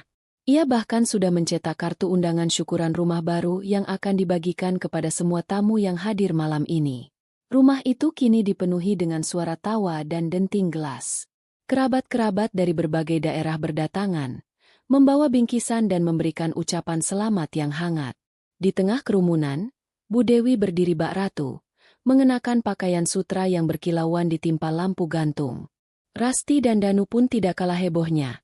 Mereka duduk di sofa utama, sesekali menunjukkan foto-foto katalog rumah mewah yang mereka ambil dari internet, mengklaim bahwa itulah hunian yang akan segera mereka tempati. Aji berdiri di samping mereka, sesekali menyesap minuman dan melontarkan lelucon tentang betapa mudahnya mencari uang di dunia bisnis jika seseorang tahu caranya. Nera, di sisi lain, menjalankan perannya dengan sempurna. Ia mengenakan gaun sutra berwarna champagne yang elegan, bergerak anggun menyapa tamu, melayani setiap permintaan, dan memastikan suasana tetap cair. Tidak ada satupun orang yang menyadari bahwa senyum yang terukir di wajah Nera adalah senyum yang menyimpan sebuah bom waktu yang siap diledakkan. Di pojok ruangan, beberapa kerabat sedang membicarakan betapa beruntungnya Rasti memiliki kakak seperti Aji. Luar biasa sekali Aji ini, ujar seorang paman dengan nada kagum yang dibuat-buat. Bisa-bisanya dalam waktu sesingkat ini langsung bisa membelikan rumah di Green Lake Estate. Itu kan perumahan para miliarder. Aji hanya tersenyum merendahkan, menikmati setiap detik pujian yang masuk ke telinganya. Ia melirik Nera yang sedang melintas membawa nampan berisi kudapan, lalu menatapnya dengan tatapan meremehkan yang tipis, seolah ingin mengatakan kepada semua orang bahwa istrinya hanyalah seorang pembantu yang beruntung bisa menikah dengannya. Nera melihat lirikan itu, namun ia hanya menanggapi dengan anggukan sopan, kembali ke dapur seolah-olah ia benar-benar merasa rendah di hadapan suaminya. Keheningan sesaat terjadi ketika Bu Dewi meminta perhatian semua orang. Ia mengetuk-ngetuk gelasnya dengan sendok kecil, meminta semua tamu untuk tenang sejenak karena ada pengumuman besar yang ingin disampaikan. Semua mata tertuju pada keluarga inti Aji. Rasti dan Danu tampak sudah bersiap-siap dengan pose terbaik mereka, berharap bisa segera mendapatkan sorakan kekaguman. Bu Dewi memulai pidatonya dengan suara yang melengking tinggi, menceritakan betapa sulitnya perjalanan hidup mereka di masa lalu, hingga akhirnya mencapai puncak kesuksesan berkat kerja keras Aji. Ia tidak lupa menyisipkan sindiran-sindiran halus tentang menantu yang hanya bisa menghabiskan uang, tanpa menyebut nama Nera secara langsung, namun semua orang yang hadir tahu kepada siapa sindiran itu ditujukan. Malam ini adalah bukti nyata bahwa doa seorang ibu tidak akan pernah sia-sia, ujar Bu Dewi dengan mata yang berkaca-kaca, sebuah air mata palsu yang ia latih di depan cermin. Putraku, Aji, telah membuktikan bahwa dia adalah laki-laki yang bertanggung jawab. Rasti, adik kesayangannya, akan segera pindah ke rumah impiannya. Dan sebagai keluarga, kita harus terus mendukung Aji agar perusahaannya semakin maju dan sukses. Ingat, kesuksesan itu berawal dari persatuan keluarga. Sorak-sorai kembali terdengar. Aji pun memberikan sambutan singkat yang penuh dengan bualan tentang visi bisnisnya yang akan semakin berkembang. Ia bahkan sempat menyinggung tentang rencana ekspansi perusahaan yang akan membuatnya menjadi orang terkaya di kota ini. Nera yang berdiri di balik pilar besar hanya bisa menggeleng pelan. Kebohongan yang mereka susun begitu tebal dan rapi, namun semuanya berdiri di atas fondasi pasir yang akan hancur begitu pasang surut kehidupan menghantam. Di tengah kehebohan tersebut, Nera menyadari kehadiran seorang pria asing yang baru saja memasuki pintu depan. Ia adalah Bima, sang pengacara setia, yang datang dengan menyamar sebagai tamu undangan biasa, mengenakan setelan jas gelap yang tidak mencolok. Nera segera menghampiri Bima di area yang agak sepi, di bawah lindungan bayang-bayang pohon palem hias di sudut ruang tamu. Bima memberikan kode dengan anggukan kecil, tanda bahwa seluruh persiapan untuk babak terakhir sudah selesai. Semua akses keuangan Aji sudah diputus secara total, dan sertifikat rumah tersebut sudah resmi dibekukan secara hukum atas nama pemilik sahnya, yaitu Nera. Tidak ada lagi jalan keluar bagi Aji. Malam ini akan menjadi malam yang sangat panjang bagi keluarga itu. Semua sudah siap, Nera, bisik Bima pelan. Pihak pengembang sudah menerima instruksi untuk memberikan surat pembatalan transaksi tepat saat Aji akan melakukan penandatanganan serah terima kunci besok pagi. Dan mengenai perusahaan, tim audit internal kita sudah mengambil alih kendali. Aji tidak akan bisa mengakses dana apapun lagi mulai detik ini. Nera tersenyum tipis. Terima kasih, Paman Bima. Tetaplah di sini. Aku ingin Paman melihat bagaimana mereka semua akan terjatuh dari puncak kesombongan yang mereka bangun sendiri. Acara berlanjut dengan sesi makan malam. Bu Dewi sengaja mengatur agar meja makan utama hanya diisi oleh keluarga inti dan kerabat-kerabat paling kaya, membiarkan kerabat lainnya duduk di meja yang lebih sederhana. Ini adalah cara Bu Dewi menunjukkan kelas sosialnya. Nera disuruh sibuk di dapur untuk memastikan stok makanan tidak habis. Sementara Rasti dan Danu asyik membicarakan renovasi interior rumah baru mereka. Aji sesekali menghampiri Nera di dapur, bukan untuk membantu, melainkan untuk memberikan perintah-perintah kecil dengan nada yang angkuh. Nera, pastikan minuman untuk para tamu kelas atas itu jangan sampai kosong. Jangan sampai kamu membuatku malu di depan rekan bisnisku. Bisiknya dengan nada tajam. Nera hanya menjawab dengan, "Baik, Mas. Semuanya akan aku urus dengan sebaik mungkin." Sikap penurut Nera ini membuat Aji semakin merasa berada di atas angin. Ia kembali ke meja makan dengan perasaan puas, merasa bahwa ia memiliki kendali penuh atas istrinya. Ia tidak menyadari bahwa setiap detik yang ia habiskan untuk meremehkan Nera adalah saat di mana kejatuhannya sedang dirajut dengan lebih erat.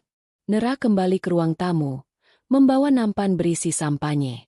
Saat ia melewati meja tempat Bu Dewi dan Rasti duduk, ia sempat mendengar percakapan mereka tentang bagaimana mereka akan mengusir Nera segera setelah Rasti pindah rumah. "Dia sudah tidak berguna lagi setelah kita mendapatkan rumah itu," bisik Bu Dewi dengan tawa kecil. Nera mendengar semuanya. Namun, ia tidak menunjukkan reaksi apapun. Ia meletakkan minuman tersebut dengan tenang, memberikan senyum terbaiknya kepada mereka, lalu melangkah pergi. Malam itu, di antara kerumunan tamu yang bersulang untuk kesuksesan Aji, Nera berdiri di depan cermin besar di lorong, membetulkan sedikit tatanan rambutnya. Ia menatap bayangan dirinya sendiri, bukan sebagai seorang wanita yang tersakiti, melainkan sebagai seorang pemenang. Ia tahu bahwa dalam hitungan jam, pesta ini akan berubah menjadi mimpi buruk bagi orang-orang yang selama ini menginjak-injak harga dirinya. Ia melihat Aji yang sedang tertawa lebar bersama Danu, membayangkan betapa bahagianya mereka saat ini karena merasa sudah berhasil menguras harta istri mereka. Nera menarik napas dalam-dalam, merasakan ketenangan yang luar biasa. Ia sudah siap untuk melepaskan topengnya. Ia tahu bahwa malam ini adalah akhir dari segalanya bagi keluarga Aji, dan ia adalah sang sutradara yang akan menutup tirai panggung kehidupan mereka dengan cara yang paling dramatis. Ketika acara kumpul keluarga mulai berakhir dan para tamu mulai berpamitan, suasana rumah kembali hening. Bu Dewi, Aji, dan Rasti berkumpul di ruang tamu, masih dalam euforia kesuksesan acara malam itu. "Ini malam yang luar biasa," seru Rasti dengan wajah berseri-seri. "Semua orang iri melihat betapa suksesnya kita." Bu Dewi mengangguk, lalu menatap Nera yang baru saja selesai membereskan piring kotor. "Nera, besok pagi kamu harus ikut ke kantor pengembang bersama Aji. Kamu harus ikut menandatangani berkas terakhir agar serah terima kuncinya lancar. Dan ingat, pakai pakaian yang rapi. Jangan membuat malu keluarga kita di depan pihak pengembang elit." Nera hanya mengangguk pelan. "Baik, Bu. Aku akan ikut besok pagi." Jawaban itu membuat Bu Dewi dan Aji tertawa puas. Mereka tidak tahu bahwa besok pagi bukanlah hari untuk mendapatkan kunci rumah, melainkan hari di mana mereka akan menghadapi kenyataan pahit yang tidak akan pernah bisa mereka bayangkan sebelumnya. Besok adalah hari di mana Nera akan mengambil kembali semuanya, dan mereka akan ditinggalkan tanpa apa-apa. Nera melangkah pergi menuju kamarnya, meninggalkan mereka dalam tawa kemenangan yang sebentar lagi akan berubah menjadi jeritan keputusasaan. Malam itu, Nera tertidur dengan nyenyak, menyimpan kekuatannya untuk memberikan hadiah terakhir yang paling menyakitkan bagi keluarga parasit tersebut. Pagi hari itu, udara terasa sangat cerah, seolah alam semesta pun sedang mendukung rencana besar yang telah disusun oleh Nera. Di dalam ruang makan, suasana tampak sangat formal. Aji sudah mengenakan setelan jas terbaiknya, sementara Bu Dewi sibuk memastikan Rasti dan Danu terlihat sangat berkelas untuk kunjungan ke kantor pengembang properti. Mereka semua merasa hari ini adalah hari bersejarah di mana status mereka akan naik drastis menjadi pemilik aset di kawasan elit. Nera turun dari lantai atas dengan mengenakan pakaian yang sangat elegan namun terkesan tegas. Sebuah blazer putih dengan potongan tajam yang menunjukkan otoritas. Ia tampak begitu tenang, seolah tidak ada beban sedikit pun di pundaknya, Berbeda 180 derajat dengan Aji yang tampak sangat bersemangat sekaligus sedikit gugup karena hari ini adalah hari penentuan besar bagi rencana liciknya. Mereka pun berangkat menggunakan dua mobil terpisah menuju kantor utama pihak pengembang properti di pusat kota. Di dalam mobil, Aji berkali-kali memeriksa telepon genggamnya, memastikan tidak ada pesan aneh dari bagian keuangan perusahaan. Ia tidak tahu bahwa sejak dini hari tadi, Bima telah memanipulasi tampilan sistem perbankan Aji agar terlihat seolah-olah dana sudah siap cair. Padahal itu hanyalah angka kosong yang tidak bernilai. Aji merasa di atas angin. Ia bahkan sempat berjanji pada Danu bahwa setelah urusan ini selesai, mereka akan merayakan makan siang di restoran bintang 5 dengan biaya perusahaan.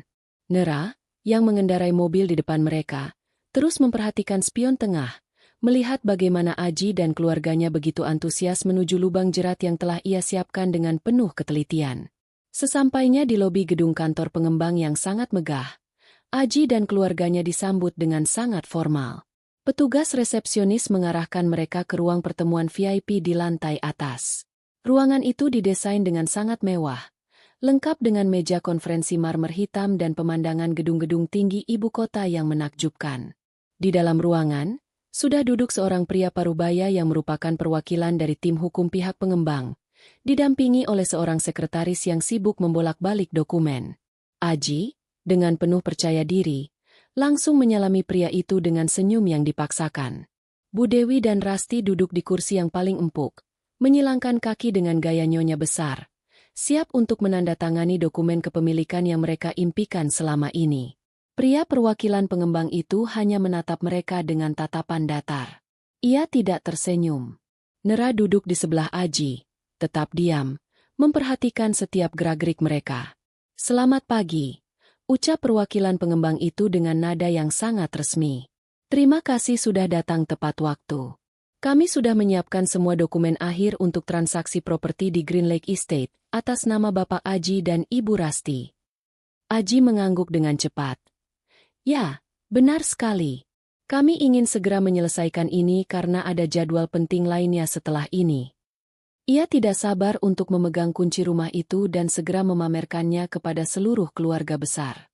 Perwakilan pengembang itu membuka map besar di hadapannya, mengeluarkan tumpukan kertas yang sangat tebal. "Sebelum kita menandatangani kontrak akhir ini, ada beberapa hal krusial yang harus saya sampaikan mengenai audit pendanaan yang kami terima dari pihak bank," ucap pria itu. Suasana ruangan tiba-tiba menjadi hening. Aji mengerutkan dahi.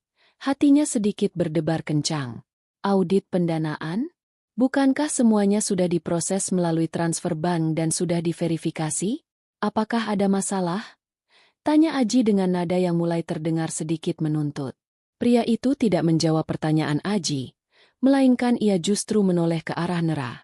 "Ibu Nera, selaku komisaris utama dari perusahaan yang membiayai transaksi ini, kami telah menerima laporan resmi dari tim audit keuangan terkait adanya ketidaksesuaian mendalam dalam sumber dana yang digunakan untuk transaksi ini." Aji menoleh ke arah Nera dengan mata melotot. Namun Nera hanya menatap perwakilan pengembang itu dengan wajah yang sangat tenang, seolah-olah ia tidak tahu menahu apa yang sedang terjadi. Bu Dewi mulai gelisah. Ia menggeser posisi duduknya dan menatap Aji dengan tatapan penuh tanya. "Ada apa ini, Aji? Apa maksud mereka dengan ketidaksesuaian dana?" tanya Bu Dewi dengan suara yang mulai gemetar. Aji mencoba tetap tenang, meski keringat dingin mulai membasahi pelipisnya. "Pasti ada kesalahan sistem, Pak. Dana tersebut berasal dari operasional perusahaan saya yang sah. Mohon dicek kembali. Mungkin ada kekeliruan dalam administrasi bank," ujar Aji dengan suara yang dibuat-buat stabil. Pria pengembang itu kemudian mengeluarkan sebuah dokumen berwarna biru tua dan membukanya di depan Aji. "Mohon maaf, Bapak Aji. Kami tidak bisa memproses transaksi ini lebih lanjut karena dana yang dikirimkan ke rekening penampungan kami telah dibekukan atas instruksi dari pemilik sahnya dan juga dari pihak penegak hukum terkait dugaan tindak pidana penggelapan aset korporasi." Dunia seolah runtuh bagi Aji dalam sekejap. Wajahnya yang tadi percaya diri kini berubah menjadi pucat pasi.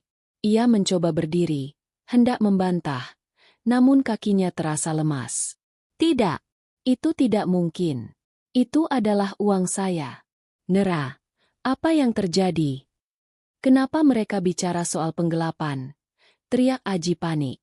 Nera, dengan sangat tenang, mengambil sebuah dokumen dari tas kerjanya dan meletakkannya di atas meja. Dokumen itu adalah surat kuasa resmi yang ditandatangani oleh pemegang saham mayoritas perusahaan yang menunjukkan bahwa Nera adalah pemilik sah dari seluruh aset yang digunakan Aji selama ini. Mas Aji, ucap Nera dengan suara yang jernih dan tenang, namun sangat menusuk. Aku sudah mengetahui segalanya. Selama ini, aku memilih diam karena aku ingin melihat sejauh mana keserakahanmu akan membawamu. Audit yang dilakukan pihak pengembang ini bukan kesalahan sistem, melainkan hasil dari pelaporan resmi yang aku buat setelah menemukan kejanggalan dalam laporan keuangan yang kau manipulasi. Semua uang yang kau pakai untuk membayar DP rumah ini adalah uang perusahaan yang kau gelapkan, dan secara hukum, aku telah menarik kembali seluruh wewenangmu atas aset-aset tersebut. Ruangan itu mendadak hening total. Bu Dewi menjerit histeris, menunjuk ke arah Nera dengan jari yang gemetar. Kamu jebak anakku sendiri. Kamu istri macam apa yang tega menghancurkan karir suaminya di depan umum? Rasti dan Danu terperangah. Mereka sama sekali tidak menyangka akan terjebak dalam situasi seperti ini. Rasti yang tadinya sombong kini mulai terisak, menyadari bahwa rumah mewah impiannya baru saja musnah di depan mata. Danu, pria oportunis itu, langsung berdiri menjauh dari Aji dan Rasti, mencoba memberikan jarak agar ia tidak terseret dalam kasus hukum yang baru saja disebutkan oleh pihak pengembang. Aji menatap Nera dengan pandangan yang penuh kebencian dan rasa tidak percaya. Ia merasa dikhianati oleh sosok yang selama ini ia anggap lemah dan bisa dikendalikan. Nera, kamu tidak bisa melakukan ini padaku. Aku suamimu. Aku yang memimpin perusahaan itu selama ini. Aku punya hak atas semua itu. Teriak Aji dengan frustrasi. Namun Nera tidak bergeming. Ia menatap Aji dengan tatapan yang sangat tajam. Sebuah tatapan yang selama ini disembunyikan oleh sifat penurutnya. Hak?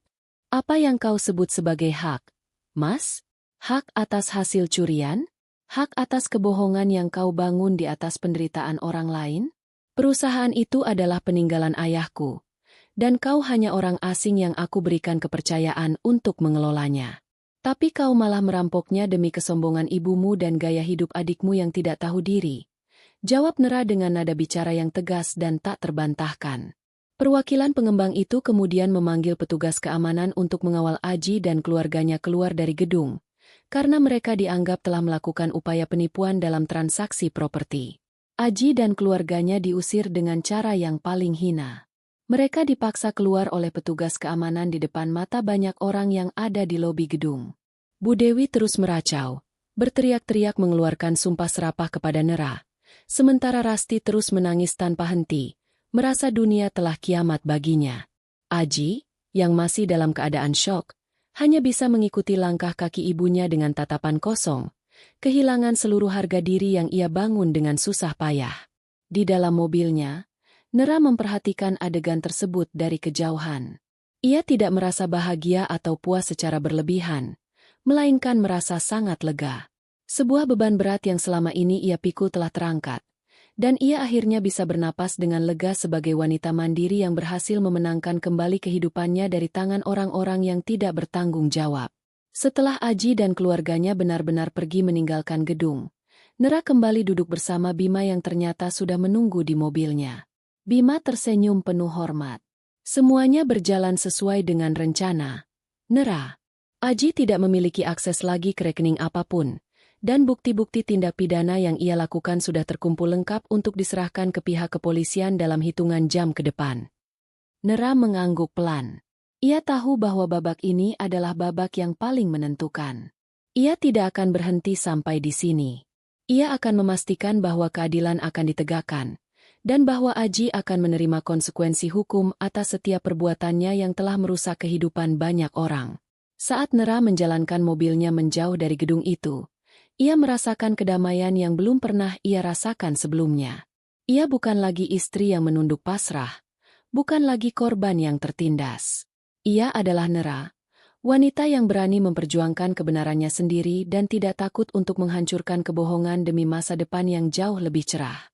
Perjalanan pulang terasa sangat panjang, Namun Nera tidak merasa terburu-buru. Ia memutar musik favoritnya, menikmati setiap detik kebebasan yang kini ia miliki kembali.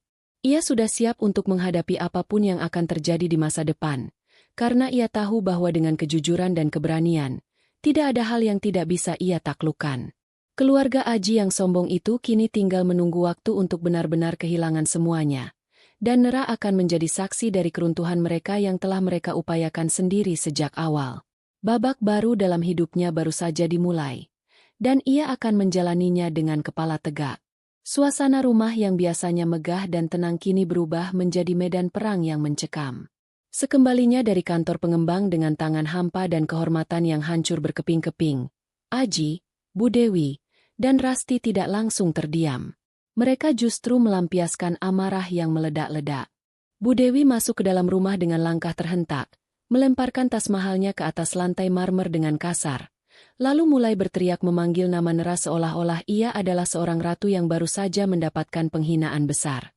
Rasti mengikuti di belakangnya sambil terisak kencang, suaranya yang melengking memenuhi setiap sudut ruangan, sementara Danu, yang melihat situasi sudah tidak menguntungkan baginya, memilih untuk berdiri di pojok ruangan, menundukkan kepala dengan sikap pengecut, berusaha terlihat tidak terlibat dalam masalah yang terjadi. Nera, yang telah kembali lebih dulu ke rumah, sengaja duduk di ruang tamu dengan posisi yang sangat santai, menanti kedatangan mereka. Di tangannya, ia memegang sebuah dokumen tebal yang ia letakkan di atas meja tepat di depannya. Saat pintu utama terbanting terbuka, Nera tidak beranjak dari kursinya sedikit pun. Ia hanya menatap mereka dengan tatapan yang sangat datar. Sebuah ketenangan yang justru membuat Bu Dewi semakin murka karena merasa tidak dihargai. Aji berjalan mendekati Nera dengan wajah yang merah padam, urat-urat di lehernya menonjol, dan tangannya mengepal dengan kuat, menunjukkan bahwa ia sudah hampir kehilangan akal sehatnya akibat tekanan yang menumpuk. Kamu wanita tidak tahu diri. Berani-beraninya kamu mempermalukan kami di depan pihak pengembang tadi? Teriak Aji dengan suara yang sangat keras, hampir memenuhi ruangan. Apa yang kamu pikirkan, Nera? Kamu benar-benar gila. Kamu hancurkan masa depanku. Kamu hancurkan impian Rasti. Dan sekarang kamu duduk di sini dengan santainya seolah-olah tidak terjadi apa-apa. Nera menarik napas panjang, lalu perlahan bangkit dari kursinya. Ia menatap Aji dengan mata yang tajam. Tidak ada rasa takut sedikit pun di dalamnya. Mempermalukan kalian? Mas Aji, yang mempermalukan keluarga ini adalah tindakanmu sendiri yang selama ini menggelapkan uang perusahaan dan memalsukan dokumen demi gaya hidup yang bukan hak kalian. Aku tidak melakukan apa-apa selain membuka kebenaran yang selama ini kalian tutup-tutupi. Bu Dewi yang tidak bisa lagi menahan amarahnya melangkah maju, tangannya terangkat seolah ingin menampar wajah Nera. Namun Nera menangkap pergelangan tangan mertuanya itu dengan cengkeraman yang kuat dan tegas. Nera menatap mata Bu Dewi tanpa berkedip sedikit pun. Jangan sekali-kali kau menyentuhku, Bu Dewi. Waktumu untuk bertindak sewenang-wenang di rumah ini sudah habis. Kamu bukan siapa-siapa lagi di sini. Mendengar ucapan itu, Bu Dewi menjerit histeris dan menarik tangannya, menatap Nera dengan pandangan penuh benci yang luar biasa. Ini rumah anakku. Aji yang membelinya. Kamu hanyalah orang asing yang beruntung bisa tinggal di sini. Teriaknya sambil menunjuk-nunjuk ke arah Nera. Nera tersenyum tipis. Sebuah senyuman yang sangat dingin. Ia mengambil dokumen yang sedari tadi berada di meja dan melemparkannya tepat ke pangkuan Aji. Bacalah, Mas Aji. Baca dengan teliti siapa pemilik sah dari rumah ini, siapa yang membiayai cicilannya, dan siapa yang memegang sertifikatnya. Jangan karena kau merasa menjadi pria yang berkuasa di perusahaan, kau bisa mengklaim semua yang ada di sini adalah milikmu. Aji dengan tangan yang gemetar membuka lembaran dokumen tersebut. Matanya membelalak saat melihat bukti kepemilikan aset yang selama ini disembunyikan Nera. Itu adalah dokumen yang menyatakan secara hukum bahwa seluruh properti, perabot, bahkan mobil yang Aji gunakan sehari-hari, sepenuhnya adalah atas nama Nera. Tidak ada satupun barang yang bisa diklaim sebagai milik Aji. Dunianya seketika terasa runtuh untuk kedua kalinya hari ini. Ia menatap Nera dengan tatapan tidak percaya. Selama ini, kamu sudah merencanakan semuanya? Kamu menjebakku. Aku tidak menjebakmu. Mas, aku hanya menata kembali apa yang seharusnya menjadi milikku. Jawab Nera dengan nada tenang namun mematikan. Ia kemudian mengambil sebuah map lain dari bawah meja dan meletakkannya di samping dokumen tadi. Dan ini adalah hal terakhir yang harus kau ketahui. Aji membuka map tersebut dengan perlahan, dan matanya tertuju pada baris kata-kata yang paling ia takuti, surat gugatan cerai. Di dalamnya sudah tertulis alasan-alasan yang sangat kuat mengenai penggelapan aset, perselingkuhan, dengan cara hidup yang tidak wajar, dan manipulasi yang dilakukan Aji. Surat itu sudah terdaftar resmi di pengadilan agama dan hanya tinggal menunggu waktu untuk pemanggilan sidang. Nera menatap suaminya yang kini terlihat seperti pria yang kehilangan seluruh kekuatannya. Aku memilih kita bercerai. Mas Aji, aku sudah muak dengan sandiwara ini. Aku sudah muak melihat keluargamu menguras habis kehidupan yang seharusnya tenang. Rasti, yang sedari tadi menangis, kini mulai meraung-raung. Kalau kamu cerai, bagaimana denganku? Bagaimana dengan rumah baruku? Kamu tidak bisa melakukan ini. Kamu harus bertanggung jawab atas kehancuran rumah tanggaku. Teriaknya sambil memukul-mukul dada Aji, menyalahkan kakaknya atas semua masalah ini. Pertengkaran hebat terjadi di ruang tamu itu. Bu Dewi dan Rasti mulai saling menyalahkan, sementara Aji hanya bisa berdiri mematung, menatap Nera dengan pandangan yang kosong. Danu, yang melihat posisi Aji sudah benar-benar tamat, perlahan mencoba melangkah keluar pintu rumah. Namun, Nera yang sejak tadi memperhatikan semuanya, memanggilnya dengan suara yang dingin. Danu, mau kemana? Kamu pikir kamu bisa pergi begitu saja setelah menikmati kemewahan dari uang yang dicuri oleh keluarga ini? Danu terhenti. Wajahnya memucat pasi. Nera kemudian menoleh ke arah Bima yang baru saja masuk melalui pintu samping, membawa beberapa petugas kepolisian yang sudah menunggu di luar. Paman Bima, tolong serahkan semua bukti yang kita miliki kepada pihak yang berwajib, perintah Nera. Para polisi segera melangkah maju menuju Aji. Aji bin, nama ayah. Anda kami tangkap atas dugaan tindak pidana penggelapan dana perusahaan dan penipuan korporasi berdasarkan bukti yang diserahkan oleh Nera selaku pemilik sah perusahaan. Aji, yang masih dalam keadaan syok, tidak melakukan perlawanan saat petugas kepolisian memborgol tangannya. Ia hanya bisa menoleh ke arah Nera dengan tatapan yang penuh penyesalan. Namun sudah terlambat. Penyesalan itu tidak ada gunanya lagi. Bu Dewi mencoba melawan polisi, menjerit-jerit memanggil nama anaknya. Namun ia sendiri juga diseret oleh pihak kepolisian atas keterlibatannya dalam tindak pidana pencucian uang. Rasti dan Danu pun tidak luput dari proses hukum karena mereka telah menjadi penerima manfaat utama dari tindak pidana tersebut. Ruang tamu yang tadi dipenuhi dengan kesombongan, kini berubah menjadi tempat penangkapan yang memalukan. Dalam hitungan menit, rumah mewah yang dulu menjadi pusat pameran harta itu kini sunyi. Tidak ada lagi tawa sinis, tidak ada lagi teriakan kesombongan. Nera berdiri di tengah ruangan, dikelilingi oleh kesunyian yang baru saja ia dapatkan kembali. Ia melihat ke sekeliling rumah, tempat di mana ia pernah mencoba menjadi istri yang baik, tempat di mana ia pernah mencoba membangun masa depan bersama orang yang salah. Kini, semuanya telah berakhir. Ia tidak merasa sedih. Ia justru merasa sangat bebas. Paman Bima menghampirinya, memberikan isyarat bahwa semuanya sudah selesai. Nera mengangguk pelan, memberikan instruksi terakhir untuk mengamankan seluruh aset yang tersisa agar tidak bisa lagi disentuh oleh siapapun. Malam itu, Nera berdiri di balkon kamarnya, menatap ke arah lampu-lampu kota yang bersinar terang. Ia telah berhasil memenangkan pertempurannya. Ia telah berhasil mengeluarkan parasit dari hidupnya sendiri. Meskipun proses hukum akan terus berlanjut, Nera tahu bahwa langkah pertama untuk pemulihannya telah dimulai.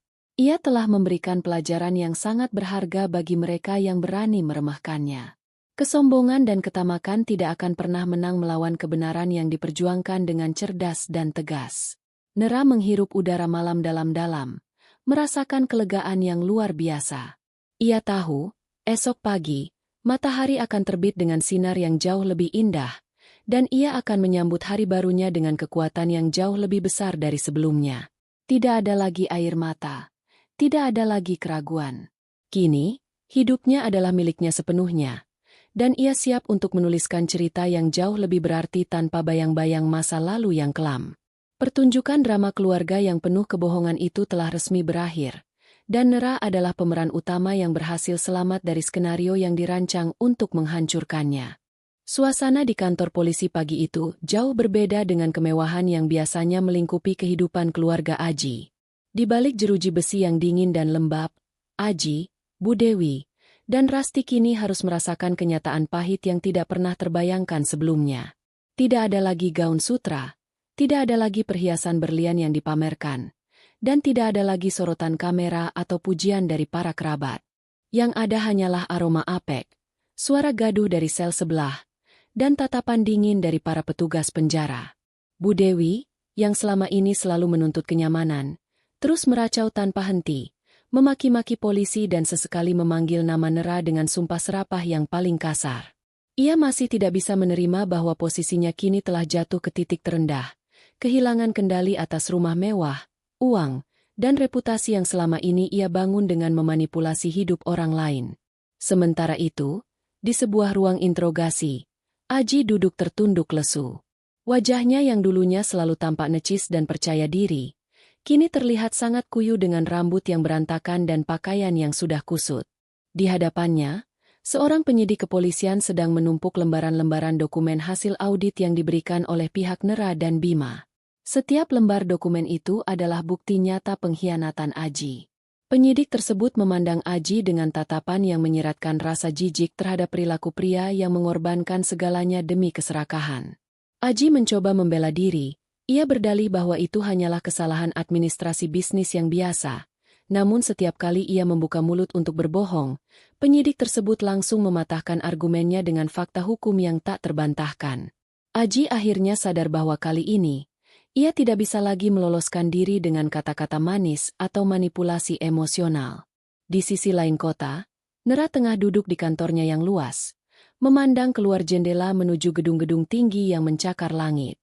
Ia telah memulai proses pemulihan perusahaan yang sempat porak-poranda akibat ulah Aji. Bima masuk ke dalam ruangan membawa secangkir teh panas. Raut wajahnya tampak lebih rileks dibandingkan beberapa hari yang lalu. Proses hukum berjalan sesuai jalur. Nera, Aji tidak akan bisa keluar dalam waktu yang singkat. Begitu pula dengan Bu Dewi dan Rasti. Bukti keterlibatan mereka dalam pencucian uang sudah sangat kuat. Bahkan Danu pun akhirnya tertangkap saat mencoba melarikan diri keluar kota. Ujar Bima dengan nada yang tenang. Nera hanya mengangguk pelan.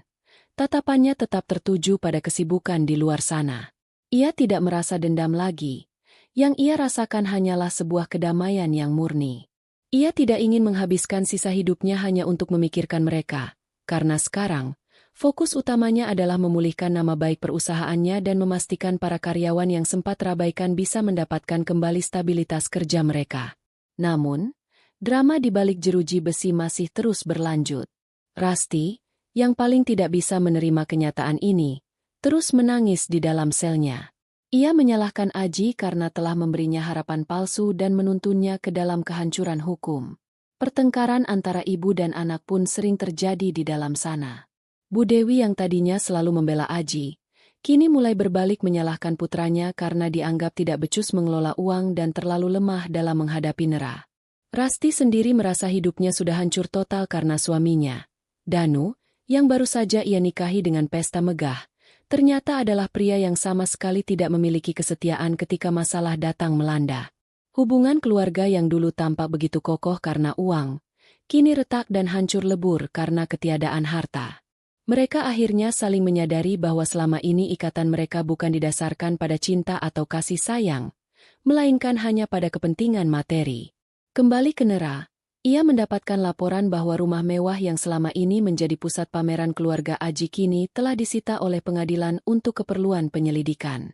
Nera tidak berniat menempatinya kembali. Ia memutuskan untuk menjual rumah itu dan mendonasikan sebagian besar hasil penjualannya kepada yayasan yang membantu para korban penipuan bisnis, sebagai simbol bahwa harta haram yang dulu dikumpulkan Aji harus dikembalikan ke jalan yang benar. Nera juga mulai merombak struktur manajemen perusahaan, menempatkan orang-orang yang jujur dan berdedikasi tinggi di posisi-posisi kunci, serta memperketat sistem keamanan keuangan agar tidak ada lagi celah bagi siapapun untuk melakukan penggelapan seperti yang dilakukan oleh Aji. Ia merasa seperti baru saja bangun dari mimpi buruk yang sangat panjang, dan kini, ia siap untuk melangkah maju dengan visi yang jauh lebih besar.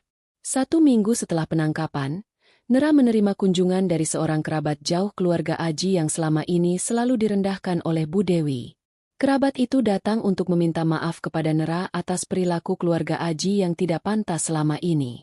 Nera menyambutnya dengan sangat baik, memberikan jamuan makan yang sederhana namun hangat. "Aku tidak pernah membenci keluarga Aji secara personal," ujar Nera dengan jujur. "Aku hanya tidak bisa mentoleransi tindakan kriminal dan keserakahan yang mereka lakukan. Aku harap kalian bisa mengerti bahwa apa yang terjadi sekarang adalah konsekuensi dari tindakan mereka sendiri, bukan karena aku ingin balas dendam." Kerabat tersebut mengangguk, merasa tersentuh dengan kedewasaan Nera.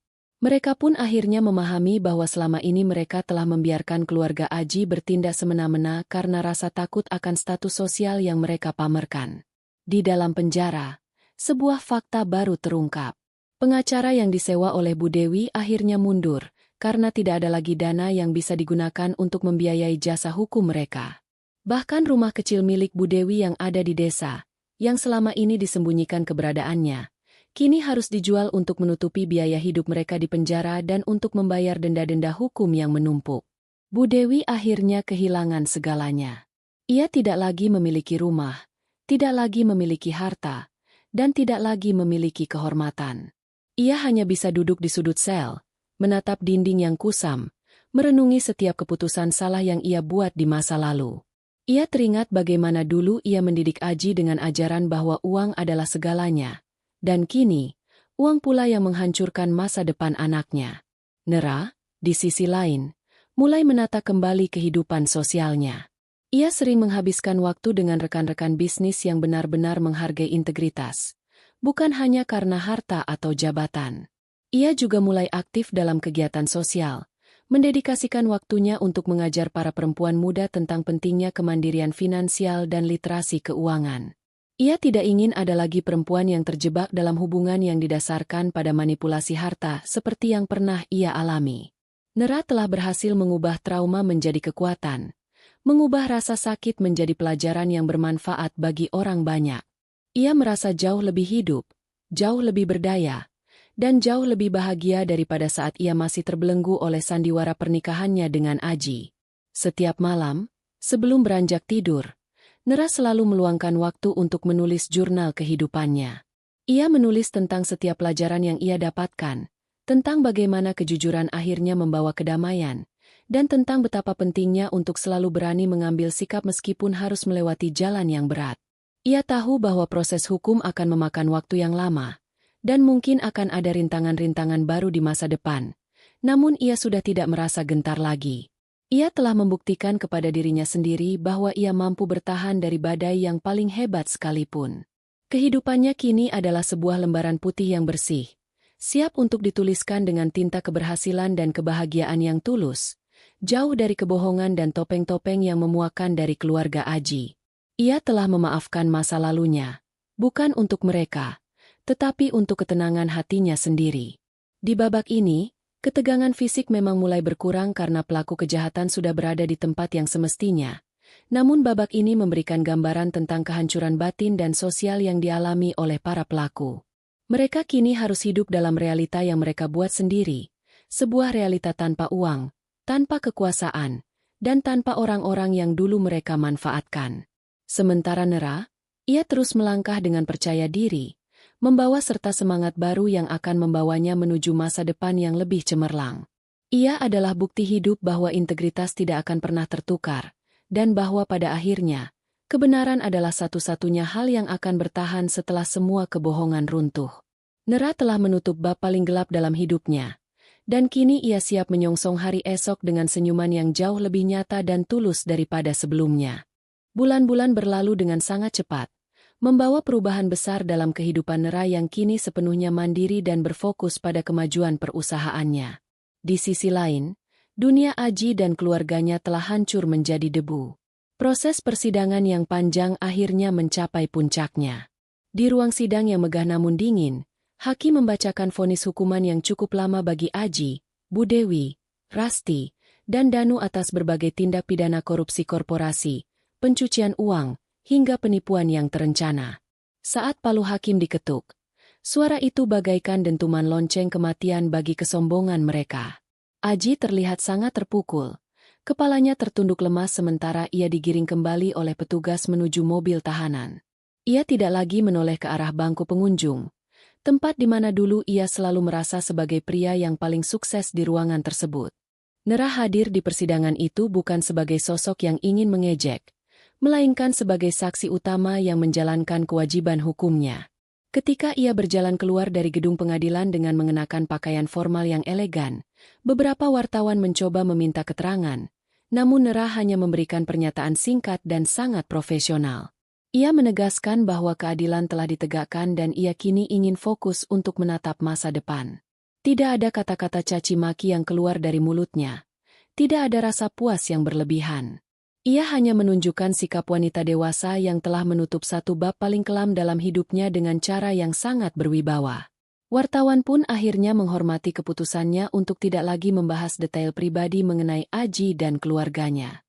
Sementara itu, di dalam sel tahanan, Aji mulai merasakan kesepian yang luar biasa. Ia kini harus berhadapan dengan tembok-tembok beton setiap hari, tanpa fasilitas mewah dan tanpa orang-orang yang dulu selalu memuji-mujinya. Ia mulai menyadari bahwa teman-teman bisnis yang dulu sering ia traktir di rumahnya tidak ada satupun yang menjenguk atau sekadar menanyakan kabarnya. Mereka semua hanyalah teman-teman yang datang saat ada uang, dan pergi saat masalah datang. Aji akhirnya merasakan penyesalan yang mendalam, bukan karena ia kehilangan harta, melainkan karena ia menyadari bahwa ia telah membuang kesempatan untuk memiliki seorang istri yang sangat hebat dan tulus seperti Nera.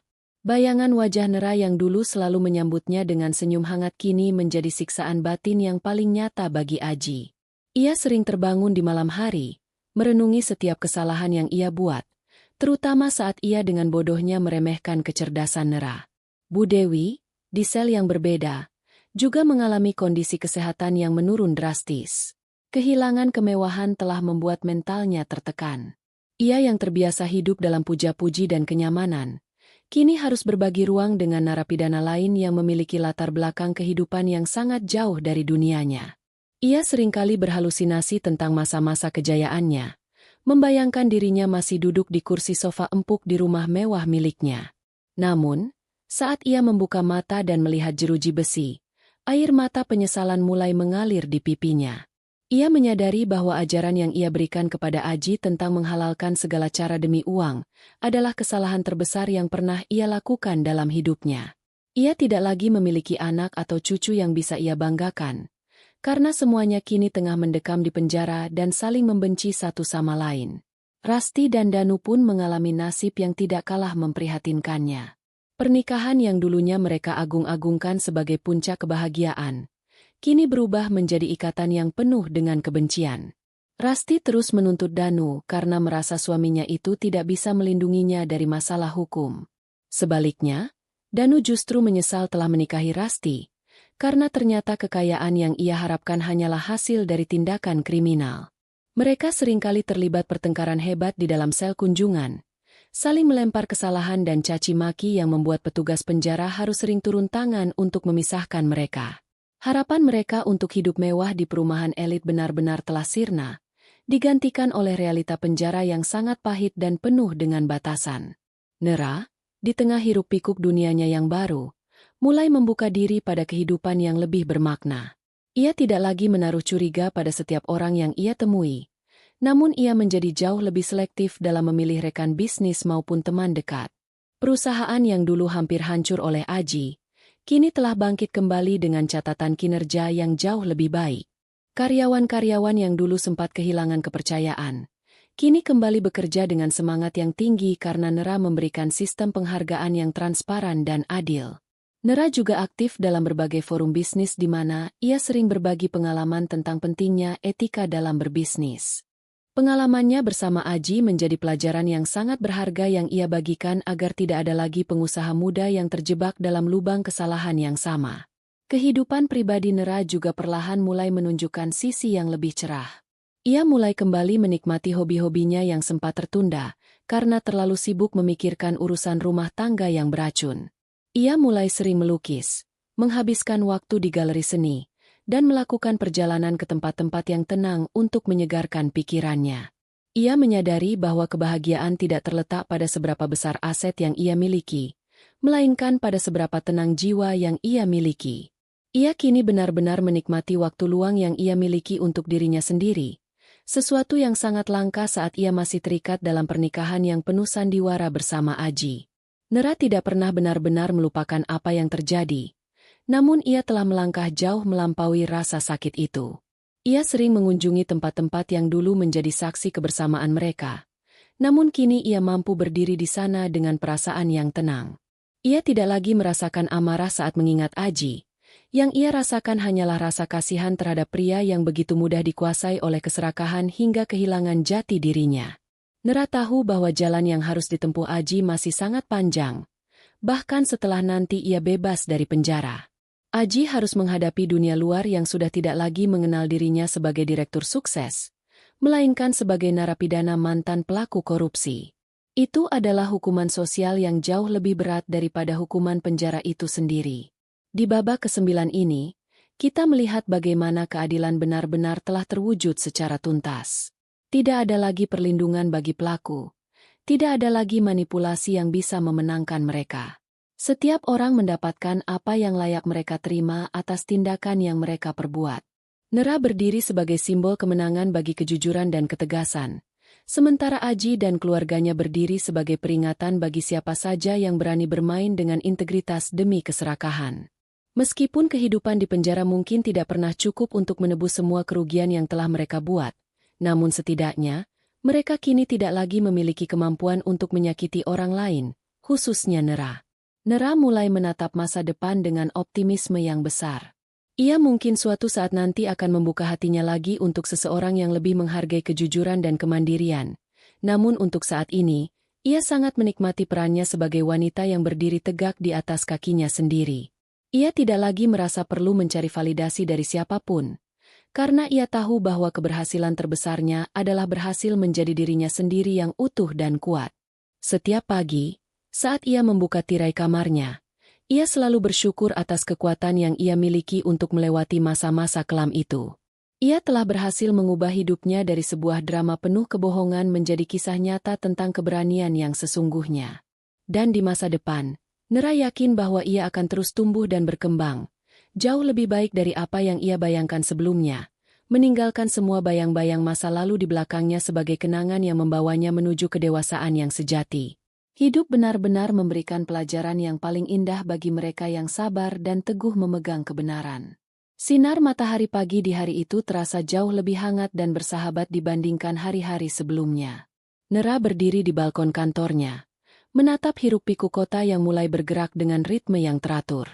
Di tangannya, ia memegang sebuah buku agenda baru yang masih bersih, siap untuk diisi dengan rencana-rencana besar perusahaan yang akan ia ekspansi ke pasar internasional. Setelah semua badai hukum mereda dan nama baik perusahaannya pulih sepenuhnya, Nera merasa seolah-olah ia baru saja mendapatkan kesempatan kedua untuk hidup. Ia tidak lagi harus berakting, tidak lagi harus menutupi identitasnya sebagai pemilik sah, dan yang paling penting, ia tidak lagi harus hidup dalam bayang-bayang ketakutan akan pengkhianatan dari orang terdekat. Di saat yang bersamaan, di sebuah fasilitas pemasyarakatan yang jauh dari hiruk-pikuk kota, Aji sedang menjalani hari-harinya dalam rutinitas yang sangat membosankan. Ia kini ditugaskan di bagian perpustakaan penjara, sebuah posisi yang jauh dari glamor namun memberikan ketenangan yang aneh bagi dirinya. Aji sering menghabiskan waktu dengan membaca buku-buku tentang etika, manajemen, dan pengembangan diri. Setiap kali ia membaca bab tentang integritas dan kepercayaan, dadanya terasa sesak karena teringat akan betapa mudahnya ia mengabaikan nilai-nilai tersebut demi kepuasan sesaat. Ia tidak lagi memiliki ambisi untuk menjadi orang kaya di dalam penjara. Ia hanya ingin mencari ketenangan batin yang sudah lama hilang. Aji sadar bahwa meskipun kelak ia akan bebas, ia tidak akan pernah bisa kembali ke kehidupan lamanya. Nama baiknya sudah tercoreng, dan kepercayaan dunia bisnis terhadap dirinya sudah musnah. Ia menerima kenyataan itu sebagai bagian dari penebusan dosanya. Di sel lain, Bu Dewi juga telah banyak berubah. Ia kini sering terlihat mengikuti kegiatan keagamaan dan sosial yang diadakan di dalam penjara. Ia tidak lagi merengek meminta kemewahan atau memaki petugas. Kegagalan anaknya dan kehancuran keluarganya telah menanggalkan lapisan kesombongan yang selama bertahun-tahun menutupi nuraninya. Ia mulai menyadari bahwa hubungan ibu dan anak seharusnya didasarkan pada kasih sayang dan bimbingan moral yang benar, bukan pada pengejaran materi yang tidak ada habisnya. Ia sering mengirim surat kepada Nera melalui pengacaranya, bukan untuk meminta bantuan dana, melainkan sekadar untuk meminta maaf atas semua rasa sakit yang telah ia timbulkan. Nera membaca surat-surat tersebut dengan tenang. Ia tidak membalasnya dengan emosi, namun ia juga tidak merasa perlu untuk memaafkan secara langsung dengan bertatap muka. Bagi Nera, membiarkan masa lalu terkubur sudah cukup menjadi bukti bahwa ia telah berdamai dengan keadaan. Rasti dan Danu pun kini menjalani masa tahanan mereka dengan kehidupan yang jauh dari kemegahan yang pernah mereka impikan. Danu akhirnya mengakui bahwa ia sejak awal memang pria oportunis, dan ia kini merasakan sendiri bagaimana rasanya hidup di bawah tekanan tanpa adanya dukungan dana yang bisa ia manfaatkan. Rasti, yang dulu selalu bergantung pada kakaknya, kini harus belajar untuk mandiri di dalam penjara dengan melakukan pekerjaan kerajinan tangan yang disediakan pihak lembaga pemasyarakatan. Mereka tidak lagi saling menyalahkan dengan cara yang kasar, karena mereka sadar bahwa ego merekalah yang membawa mereka ke tempat ini. Penjara telah menjadi guru yang sangat keras namun jujur bagi mereka, memaksa mereka untuk melihat sisi lain dari kehidupan yang selama ini mereka abaikan. Sementara itu, Nera mengadakan sebuah acara syukuran kecil-kecilan di kantornya untuk merayakan keberhasilan proyek terbaru perusahaan yang mendapatkan apresiasi dari Asosiasi Bisnis Nasional. Acara itu dihadiri oleh para karyawan yang setia dan rekan bisnis yang telah membantunya selama masa krisis. Nera memberikan pidato singkat yang sangat menginspirasi. Ia berbicara tentang pentingnya menjaga integritas di tengah godaan untuk berlaku curang. Ia tidak menyebut nama Aji secara spesifik, namun semua orang yang hadir tahu bahwa pelajaran yang ia sampaikan adalah hasil dari pengalaman pahit yang ia lalui dengan penuh keberanian. Nera kini tidak hanya dikenal sebagai pebisnis yang sukses, tetapi juga sebagai pemimpin yang memiliki karakter kuat dan bisa dijadikan teladan bagi banyak orang. Di luar kantornya, sebuah kehidupan baru pun mulai menyapa Nera. Ia mulai berkenalan dengan sosok baru, seorang pria yang memiliki nilai-nilai hidup yang sama dengannya. Seseorang yang menghargai kerja keras, kejujuran, dan kemandirian.